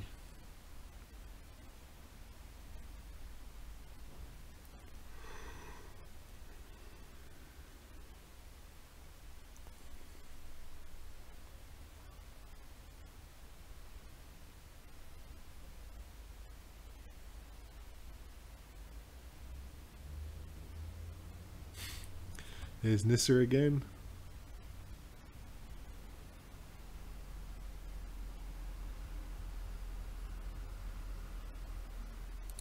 See what Razvan can draw for the turn. Okay, he's got his third land now. I think if he goes for the Collective Brutality escalated, then this could be a pretty good play.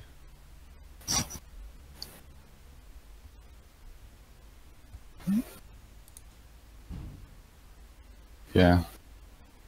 Because he'll get the Collected Company. Nope, Scavenging Ooze.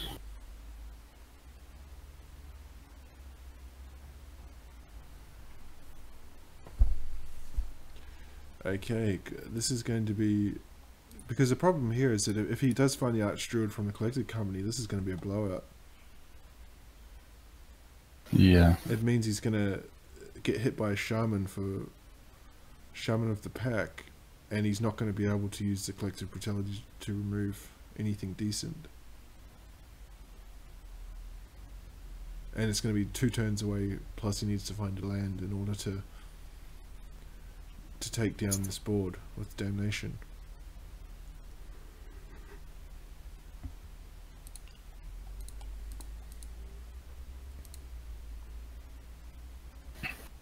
So down comes Zuri. But he didn't play... He did have the option there to play Collected Company, and he didn't take it. Yeah. I wonder if he's going to get punished. Hurt. Because I suspect here Razvan will definitely fire off that collective brutality on Azuri. Yeah. And escalate it as well. And then once he escalates it, coupled with the Damnation, he's got... Nathan won't have a board.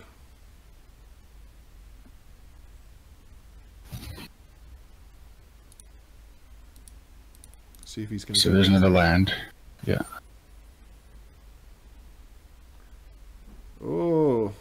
Oh, what are we doing here? I don't like that play at all. No. Can hit the Azuri just ends the game. So I don't know why we're letting it live. Yeah, hit the druid here. He's gonna So kill the druid. that's Yeah. gonna. I mean, I think the issue here is that if Xander pre-combat finds the druid and then swings and takes down Liliana,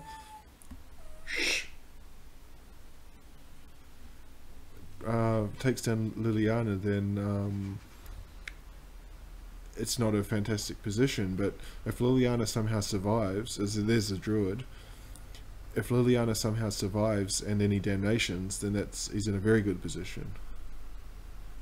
Yeah. Nathan might try and get aggressive here and just swing at the face, because then he'll have lethal next turn.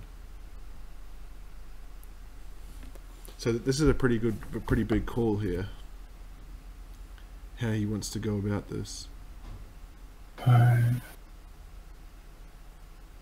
Yeah, so swinging everything at Xander, yeah, forces the chump block with the Scavenging Ooze. Yeah, Drops him to 3, but the Damnation's gonna clear the board. Damnation with Liliana still in play. And Liliana will check 90% of the creatures in his deck.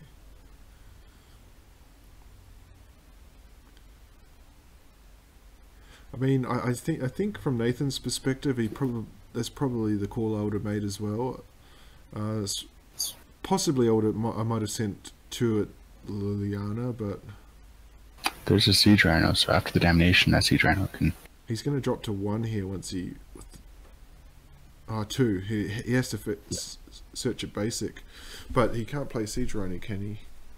No, because he doesn't have the white source. He can't get the white source, otherwise it would have killed him. And boom. That is so huge. this at least now gives him the time to build up to the Siege Rhino. You can see only an Azuri and a Nissa in hand.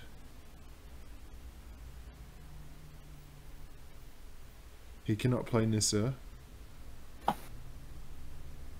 He can play Azuri, but the Azuri's check.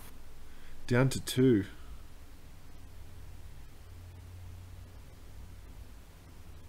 Okay, so he can play Nissa now if he wants. He's going to play Azuri. I think he's out of gas. I think Razvan's going to get this one. Especially once that Siege Rhino comes down. Scavenging Ooze is going to be able to gain him a ton of life. So he can fetch for basic planes now. Okay, yeah. I think my sound fell off for a minute. Yeah. Welcome back. Yeah, like, if in the position of previously where the Azuri was like, he swung everything at the life itself, I think I would have gone for the Liliana, because an Azuri on the battlefield is always almost lethal, so you don't really need to think about, like, next turn I'll have lethal. You probably will anyway. Yeah, here he knows what that last card in hand is, so he doesn't need to escalate unless he wants the life. Siege Rhino is going to get him life anyway, so yeah, I wouldn't be bothered here with. Oh, he is. He's going to get rid of. He is. I don't think you need Damnation anymore anyway, because he just has the board checked. Also, he can like -2 Liliana if he really wants to get back a creature. And Scavenging Ooze is going to start going to work as well. Yeah. At some point. Start going to town. Yeah. There's a ton of creatures thanks to that Damnation. 1, 2, 3, 4, 5, 6, 7, 8 just on Nathan's side. And there's a lot of Scoose fodder there. Yeah, and the Shaman of the Pack doesn't look too good coming down now. And I think once he drops the Siege Rhino, that's almost going to be concession time, because Liliana is nearing ultimate range. Yeah, it's just... Yep, and then that emblem is just backbreaking if you can't kill him the next turn. Yeah, I don't think Elves can fight through that. Oh, Shaman of the Pack can get through it when he's only at 3, but he's about to go up to 6. Yeah, actually it's going to go up to 7 because of scavenging ooze, so... I think that might bring the concession now. So Razvan did a pretty good job actually after the Grim Flayer bug and Nathan's Azuri misplay. He's managed to to fight back and take Modern 2 games to 1. Yeah. But that's definitely 3 points lost from Nathan, I think. Yeah, the misreading on Azuri really hurt. Yeah. Ultimate for Liliana coming next turn. He doesn't even have to. He could probably push it for another turn if he wanted, just to keep Liliana on the board. Yeah, he's like really safe. Yeah. But I do like just ultimating Liliana because it's like, what's she gonna do? Yeah, I mean, the only way to get through it would be trampling everything with Azuri, but he's just so far from that, it's not funny. Yeah, and there is an engineered explosive, so if Azuri comes down, he just engineered explosives for 3 and kills him. And then pops it there, yeah.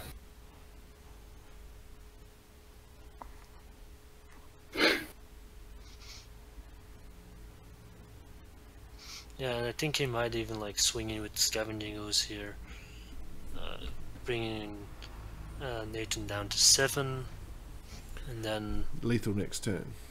yeah, so he'll have to be blocked. Why? I'm not sure why he chose Catacombs. Might have clicked the wrong one. Yeah, Accident. probably a misclick. Still gonna be lethal though.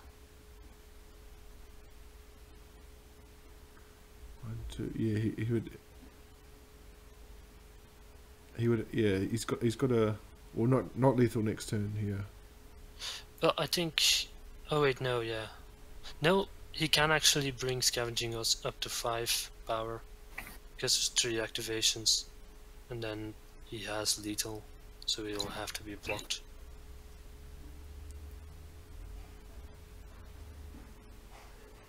Yep, I think you just swing in here. Well, there's a fatal push, but no way to. Oh, actually, Liliana. Yeah, ultimate. actually, you ult Lily on it, and then Shaman attack, yeah. Yeah, and ultimate fatal push, Shaman, and then 3 activations. Yep. As Razvan says, the god of top decks answered him. Yeah. I think he was quite safe at that point. Yeah. I think he was just more glad he could finish it this turn and not have to sweat another turn. Even though I don't know if there's much sweating to be done. So the ultimate from Liliana, the fatal push on the Shaman, and 3 activations, and we're done. He's gonna slow roll it. Oh my god. Oh. I love his style at this point. Well, from what we've seen from so far today, let's not assume he's going to actually play that fatal push just yet. Fair enough. Fair enough.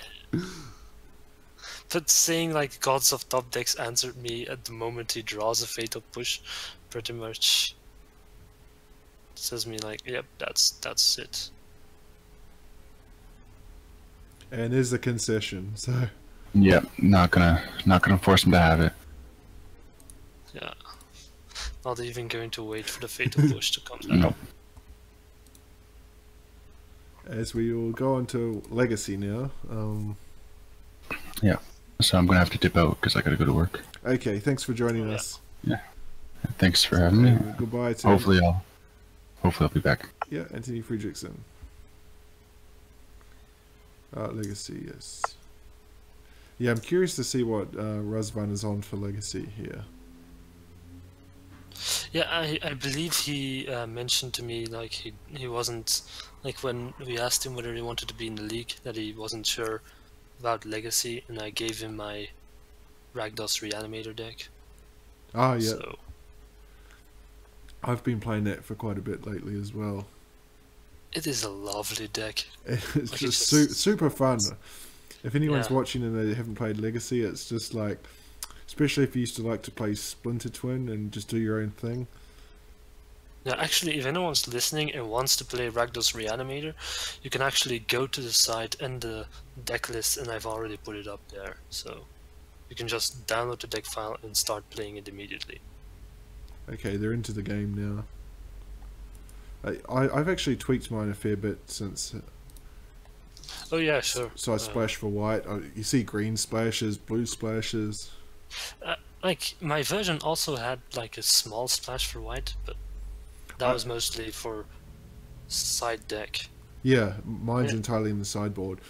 So I splashed white for wear and tear. I used to have 4. I've now cut to 2, and yeah, he's on the Reanimator.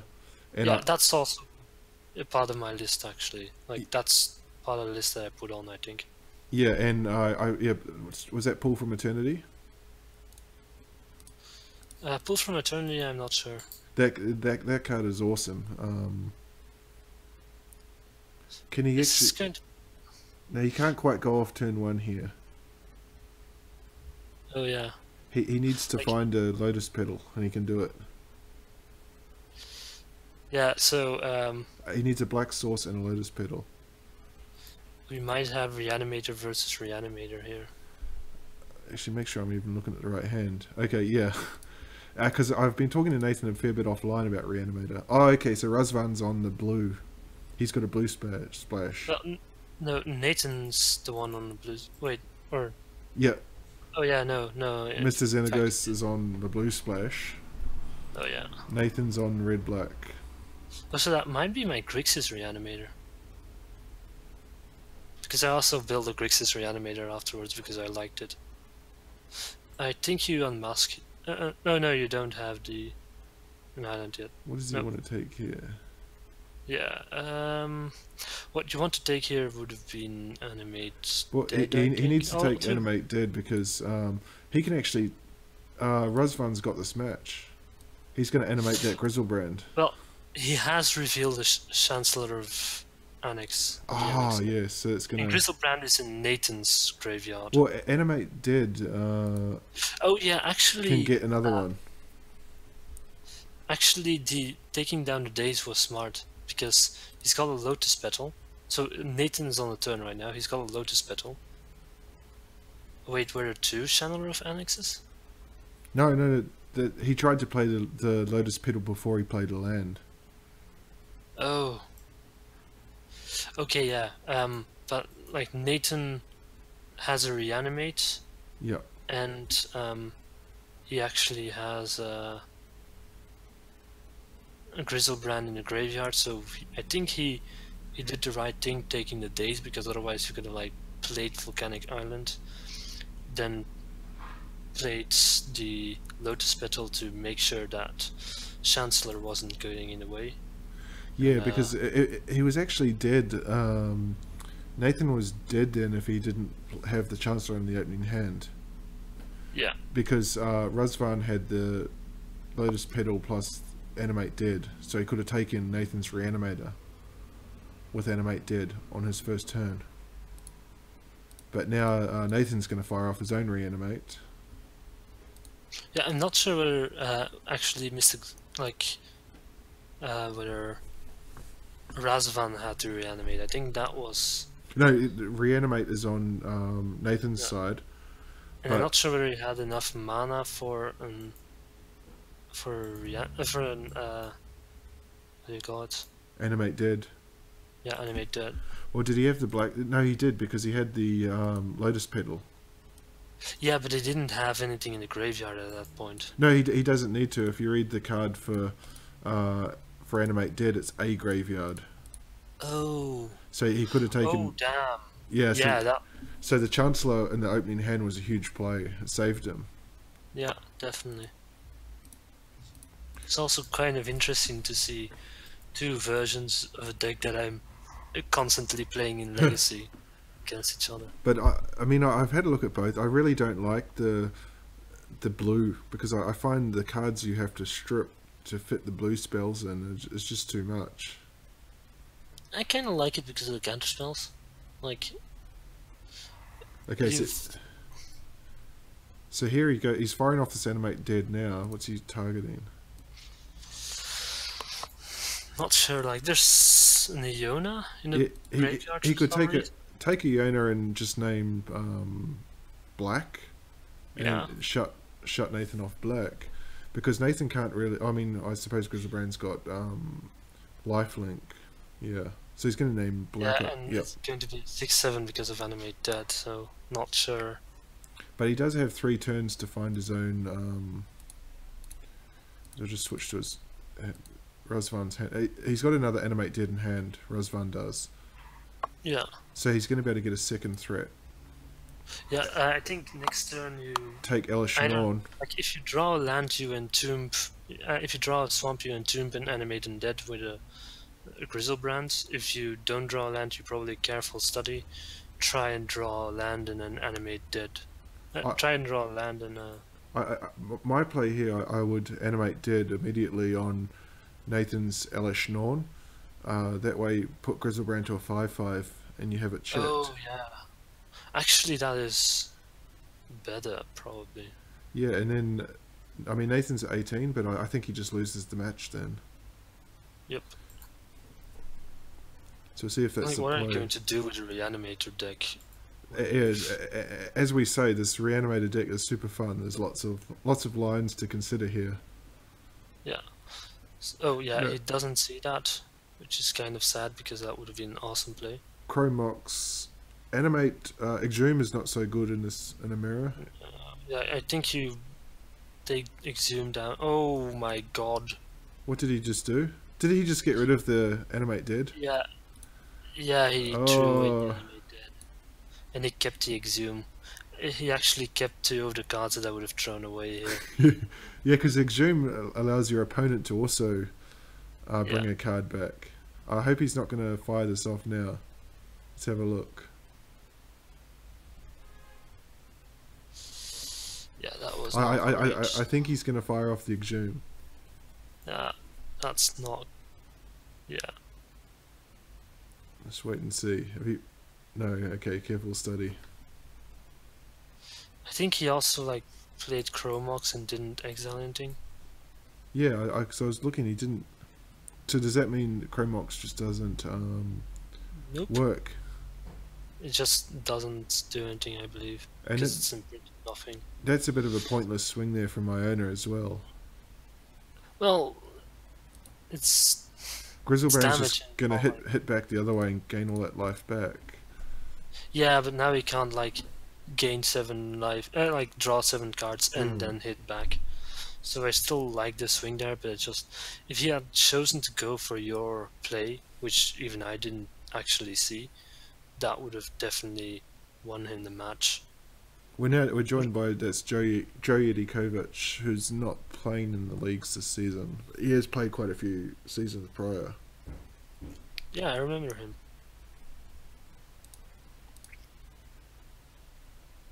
He's not in the chat itself though yet. Yeah, I just saw Nick's message at 3:29, so it was about 20 minutes ago. I think I messaged back Yeah. pretty early.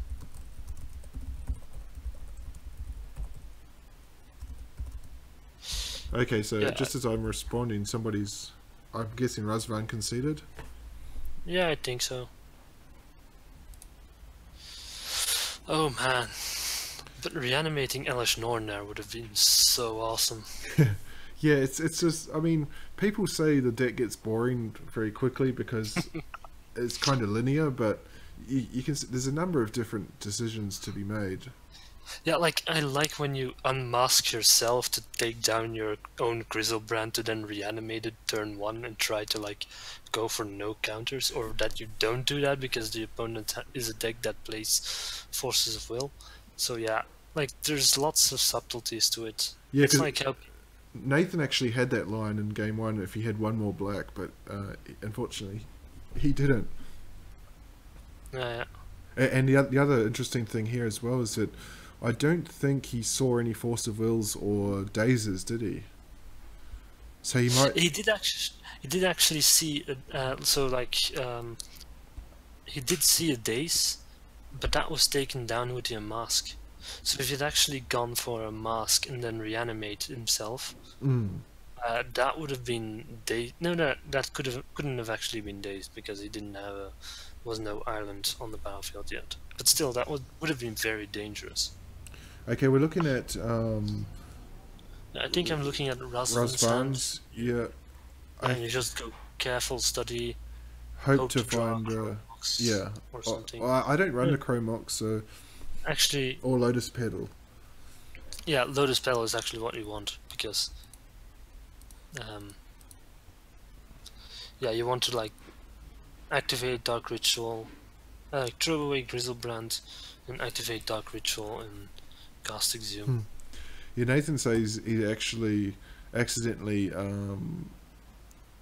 he wanted to mulligan, but he ended up keeping. Just looking at his hand, that's actually not a bad hand to keep. It doesn't have any lands, so he's on the draw. He can actually discard his Grizzlebrand. Oh yeah, yeah, I love that also as a play with Reanimator. The only danger that's going to kill him here is that if that's the play he goes for, then Razvan can then reanimate his Nathan's Grizzlebrand. Yeah. So we'll see what he found. Razvan was smart in like keeping the reanimate, like having the reanimate is a good card there. Because an Exhume would have been problematic. You can see Nathan here. He's going to go for the Faithless Leading to get the Grizzlebrands, but yeah, he's going to get hit. Although he is going to have. Oh my god, man! But that is like a lot of reanimating stuff.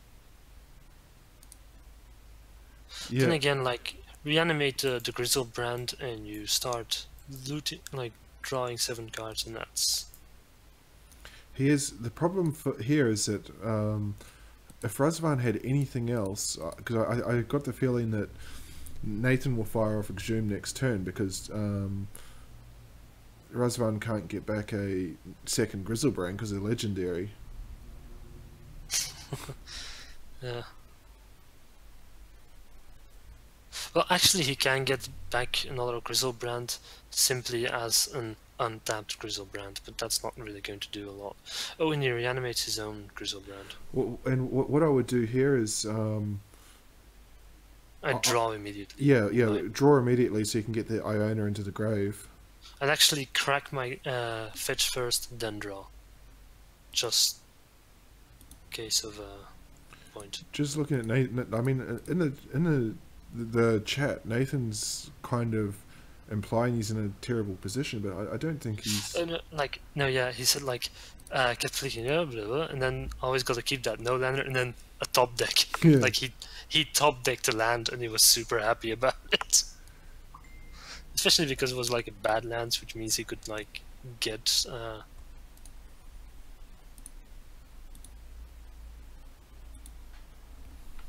so him wetting himself is actually a positive thing here in this case.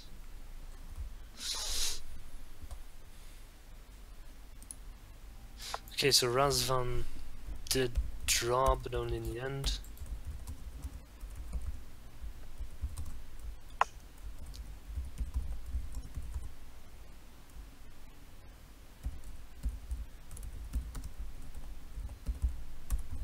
I believe Fatum Lolo has joined the chat.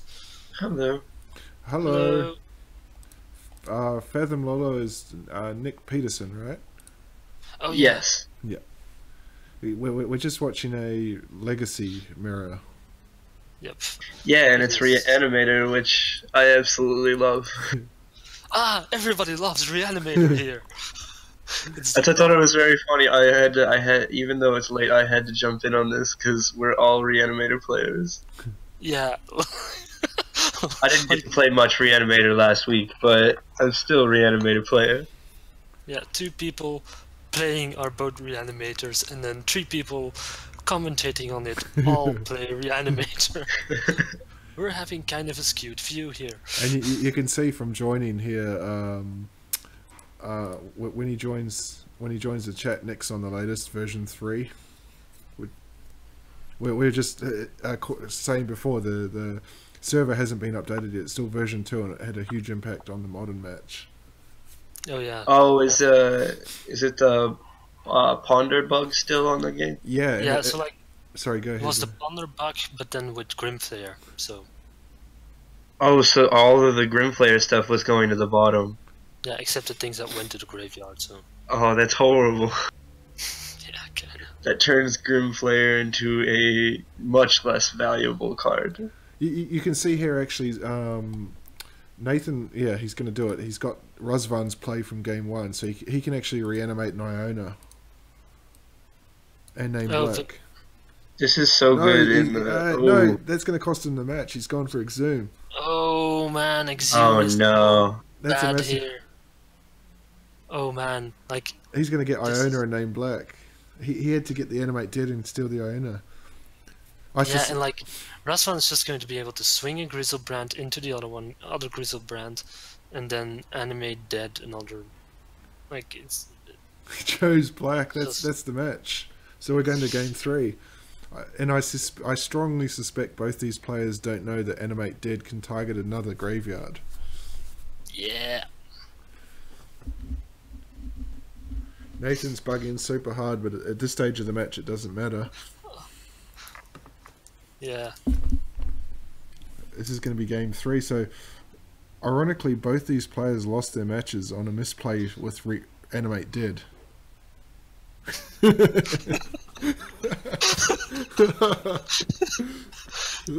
That card, I've seen more misplays than I've seen actual plays on that card.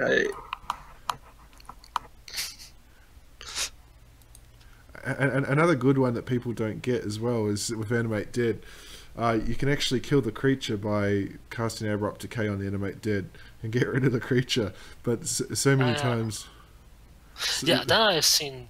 Like that is kind of something I would see, but Yeah, heaps of because times you people see who don't people... play Reanimator. They die with Abrupt Decay in their hand because they don't realise they can get the Animate Dead.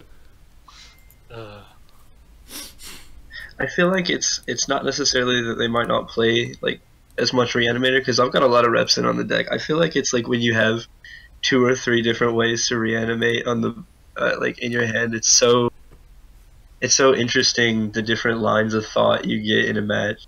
Yeah, I was talking about like when people have an Abrupt Decay, because probably the ones who play Abrupt Decay don't really know about the fact that you can target the enchantment, whilst people who play Reanimator are acutely aware of the weakness of their own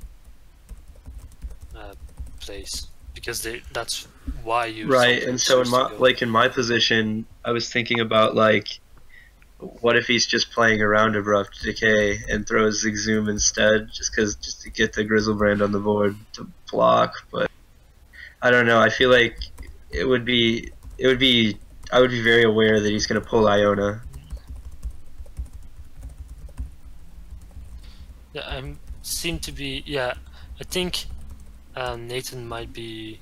Actually, having a problem. I just tried to... Oh, okay. That message took ages to turn up, so Yeah. I think the server's about to die. I can see that.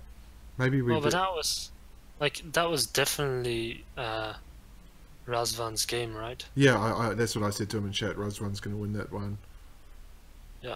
So yeah, it's going to be 1-1 in the one game we've got like. They'll just one person can concede immediately and then play as if it's game 3. Yeah, actually. Yeah. Yeah. Like I probably would say like the first Razvan concedes, then Nathan concedes, because that's handier. Just practically that the game ends after that game, and then you also start correctly. So I suppose as a little bit of filler time, I'm going to my first FNM tonight. Ah. Do you guys have any like draft advice? I've never even done a draft. An draft. F&M draft. Definitely Yeah. don't ask me about that.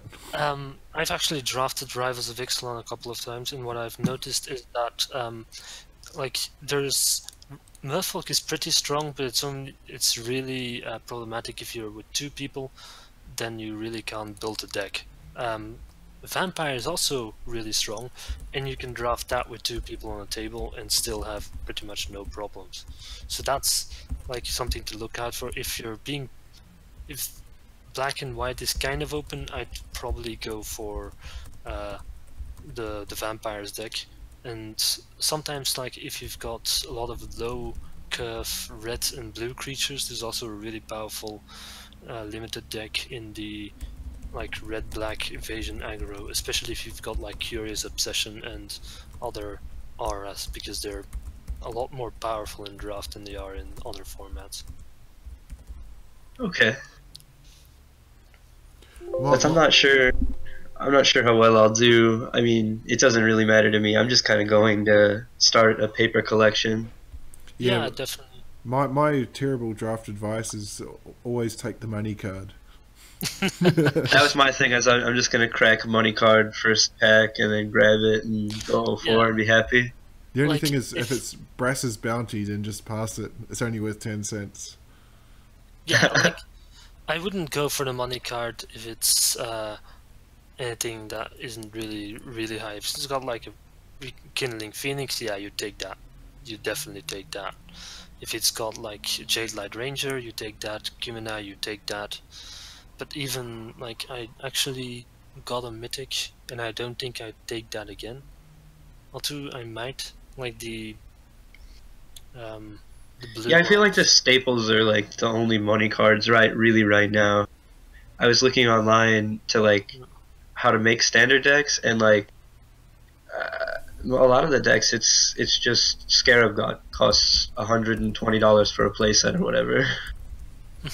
Yeah, most people don't actually play. Oh, wait. Yeah, because I was talking to Anthony, because Anthony was on the in the commentary of us earlier. I'm going to Standard Showdown this week, and it's my first time playing Standard in about 18 months at least, I think. And before Christmas, I just thought I'm not playing Standard again, so I sold off most of my Standard cards. Now I find I'm in a position where I really don't want to have to buy them back again, and so I'm sort of going through thinking, what can I actually play with the cards that I've got? Like, I've got a sheep deck, but I really like it. It's just Merfolk tokens. Like, it's got... Well, every deck that I look at is just... I'm like a crucial card short, so I was looking at playing the blue-white cycling deck. Oh yeah, that would be cool too. But I'm short of the cycling lands, and I don't want to buy the cycling lands. Yeah, like, I'm actually playing Merfolk without Kumena because it's super expensive and I don't want to spend that much money on it, but it's still cool. Like, I still had 3 metallic mimics. I've got yeah. See, I sold off my I've, mimics as well, so that's not an option. Yeah. I've got like the 4 Deep-Root Waters and then 11 Okay. lords, I think that's the way that it's like the best Merfolk deck that's positioned in Standard right now. Yeah, The like super aggro ones lose to the board sweeps like Fumigate and Settle the Record. the other ones are good, but they're just not well positioned. Well, I don't know why more people don't play the Admiral's Orders. I reckon that card is awesome. I think that, yeah, I think 2 in the sideboard. Yeah, I think like I don't play that because I don't really have that much interaction, but it probably would be pretty goddamn good. It bothers me that people play Negate and stuff like that over the top of Admiral's Orders and stuff like that, because you are swinging a lot and you're fighting the stack on your turn a lot. Yeah, like only as someone who plays mid-range and stuff, I always kill things that begin combat. Like, that's when I kill things, or it's end turn, I guess, sometimes, but often it's like, so it's kind of hard to evaluate. Well, I think you need to just play with it. We just see another misplay, I guess, unless he wants to do something, which... Oh, he can actually go off here. I was going to say, he let a Chancellor counter his Lotus Petal when he had the land to actually counter it. So on the opposite side now, Nathan is... Well, he's got a Fairy Macabre, so he's got his sideboard card in. Many people do not know how to play around Chancellor of the Annex. It's actually why I continue to keep the card in and still splash white. Like, I think you just actually it would have been good to play the Lotus Petal if you would have like play Bloodstained Mire, then Cabal Therapy or only Iona, Entomb. Oh wait, no, that is a different hand, I think. Oh yeah.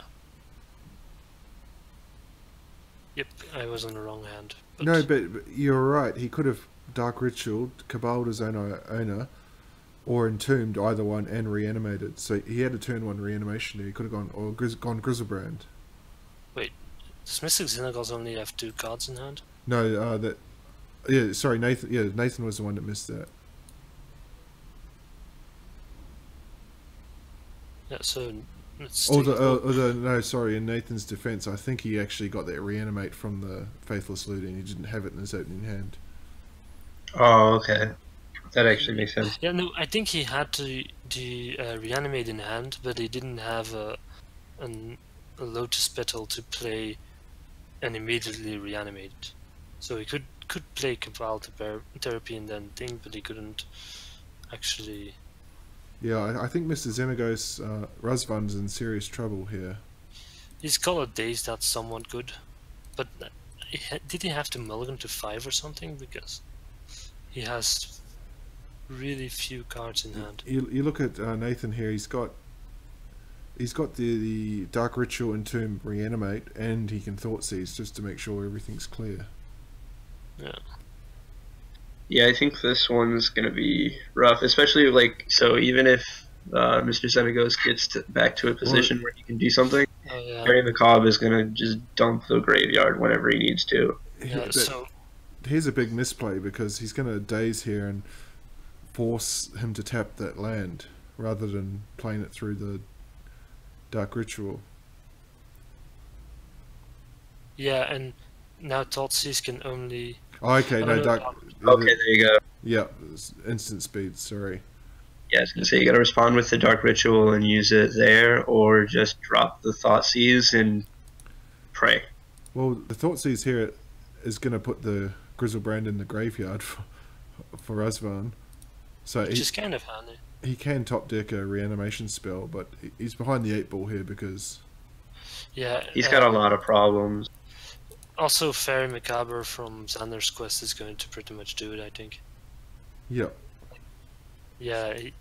So Nathan's going to take Legacy 2-1. That's the ultimate anti-reanimator card. I can't decide what to put in that slot. I've had it for ages, and I tried Leyline of the Void, but it's not really that fantastic. Yeah, Fairy Macabre is pretty much up there. Everybody who plays Fairy, like, I've gotten to the point where anybody who plays Fairy Macabre on game 2 or like side deck, I just concede out of the match. I just lose. The only thing with Fairy Macabre, it's pretty lousy against graveyard heavy decks like Dredge and Storm. Yeah, it doesn't care. Like Delver doesn't care, but Fairy Macabre is very annoying against Reanimator. Yeah, I have won against it a couple of times, but it's just like really hard. Also, you look here. For some reason, he's fired off his Fairy Macabre main phase. Yeah, that's bad place. Hashtag bad place. He's still going to be able to reanimate his own stuff, but yeah, but he's also entombing, so I feel like he's not going to reanimate Iona, which was the card he had to reanimate.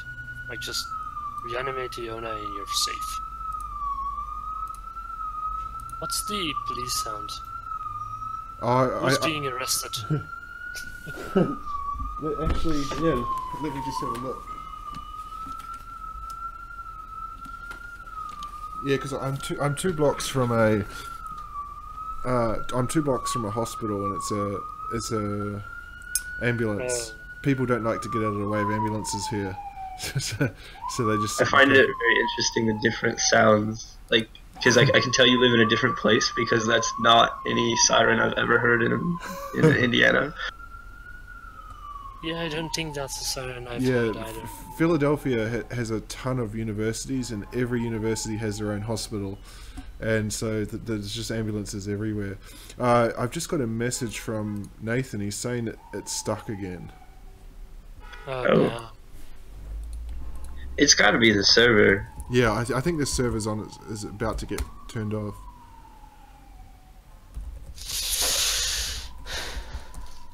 I definitely know what you're talking about with the universities. I'm in Bloomington, Indiana, which is literally just Indiana University, and then like 600 people around it.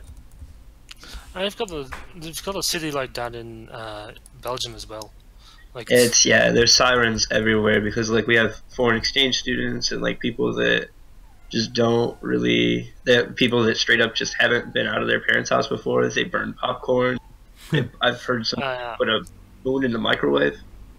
We don't have that because we don't have hillbillies in Belgium. Well, yesterday, because the Eagles won the Super Bowl, like the parade was about 3 or 4 blocks from my house. It looks like it's fixed, is it? Waiting for Mrs. Zena goes. Yeah, the parade was about 3 or 4 blocks from my house, so there's 2 million people went to the parade, and heaps were walking past, and a whole heap of them. Then the police opened the streets afterwards because they shut all the streets, and all these people were walking all over the streets and wouldn't get out the way. So some car just ploughed down some guy right outside my house. So, God! I could just stand out, watch out my windows. About 10 police turned up. Yeah, the Philadelphia fans get quite rowdy. So this play just kind of plays out pretty normal. Finally, yeah, finally all resolved out.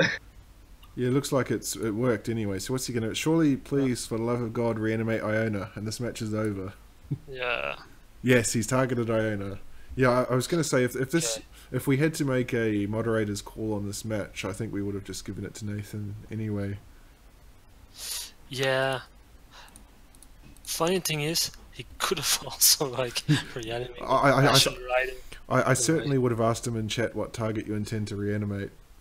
Yeah. Yeah, I was gonna say you'd have to at least make sure that he was gonna target the Iona. And then, which color are you going to say with the Iona? Yeah. Okay, so. Well, I think that will give me. Yeah. Yeah, and that's a concession from Razvan. Iona MVP here in the Reanimator mirror. Yeah, it's just a rate. That was a very long match, 2.5 hours. These two battled for. Yeah, it's quite long. A lot of mistakes, but quite entertaining. I watched one game of the standard, and I thought that was a really fun match to watch. Yeah, it was. That was really fun. Yeah, I think I might actually rewatch that because I actually haven't faced Blue Eye Cycling with my Ragdoll's Reanimator deck. So it'd be interesting to know. I've got to leave in like 30 or 40 minutes. I was hoping I was going to have time to sleeve mine up, but it doesn't look like it now. Yeah. Okay, so I think. Sorry, go ahead. Oh, go ahead. Oh, I think I'm going to at least rewatch the standard stuff because I'm trying to look for control decks in standard. I don't know. I'm getting kind of tired of the aggro stuff. I think the blue-white is pretty much a control deck. It looks really fun to play as well. And it was up against Eric's take on control. Mid-range control. Oh, mid-range control. Okay, call it mid-range, but it's pretty much controlling mid-range, so yeah. Okay, so I'm going to turn the stream off now. Thanks for joining me. Yeah, this was fun. Yeah, absolutely. I'll speak to you guys later. Next time. Okay, see you later. Yep.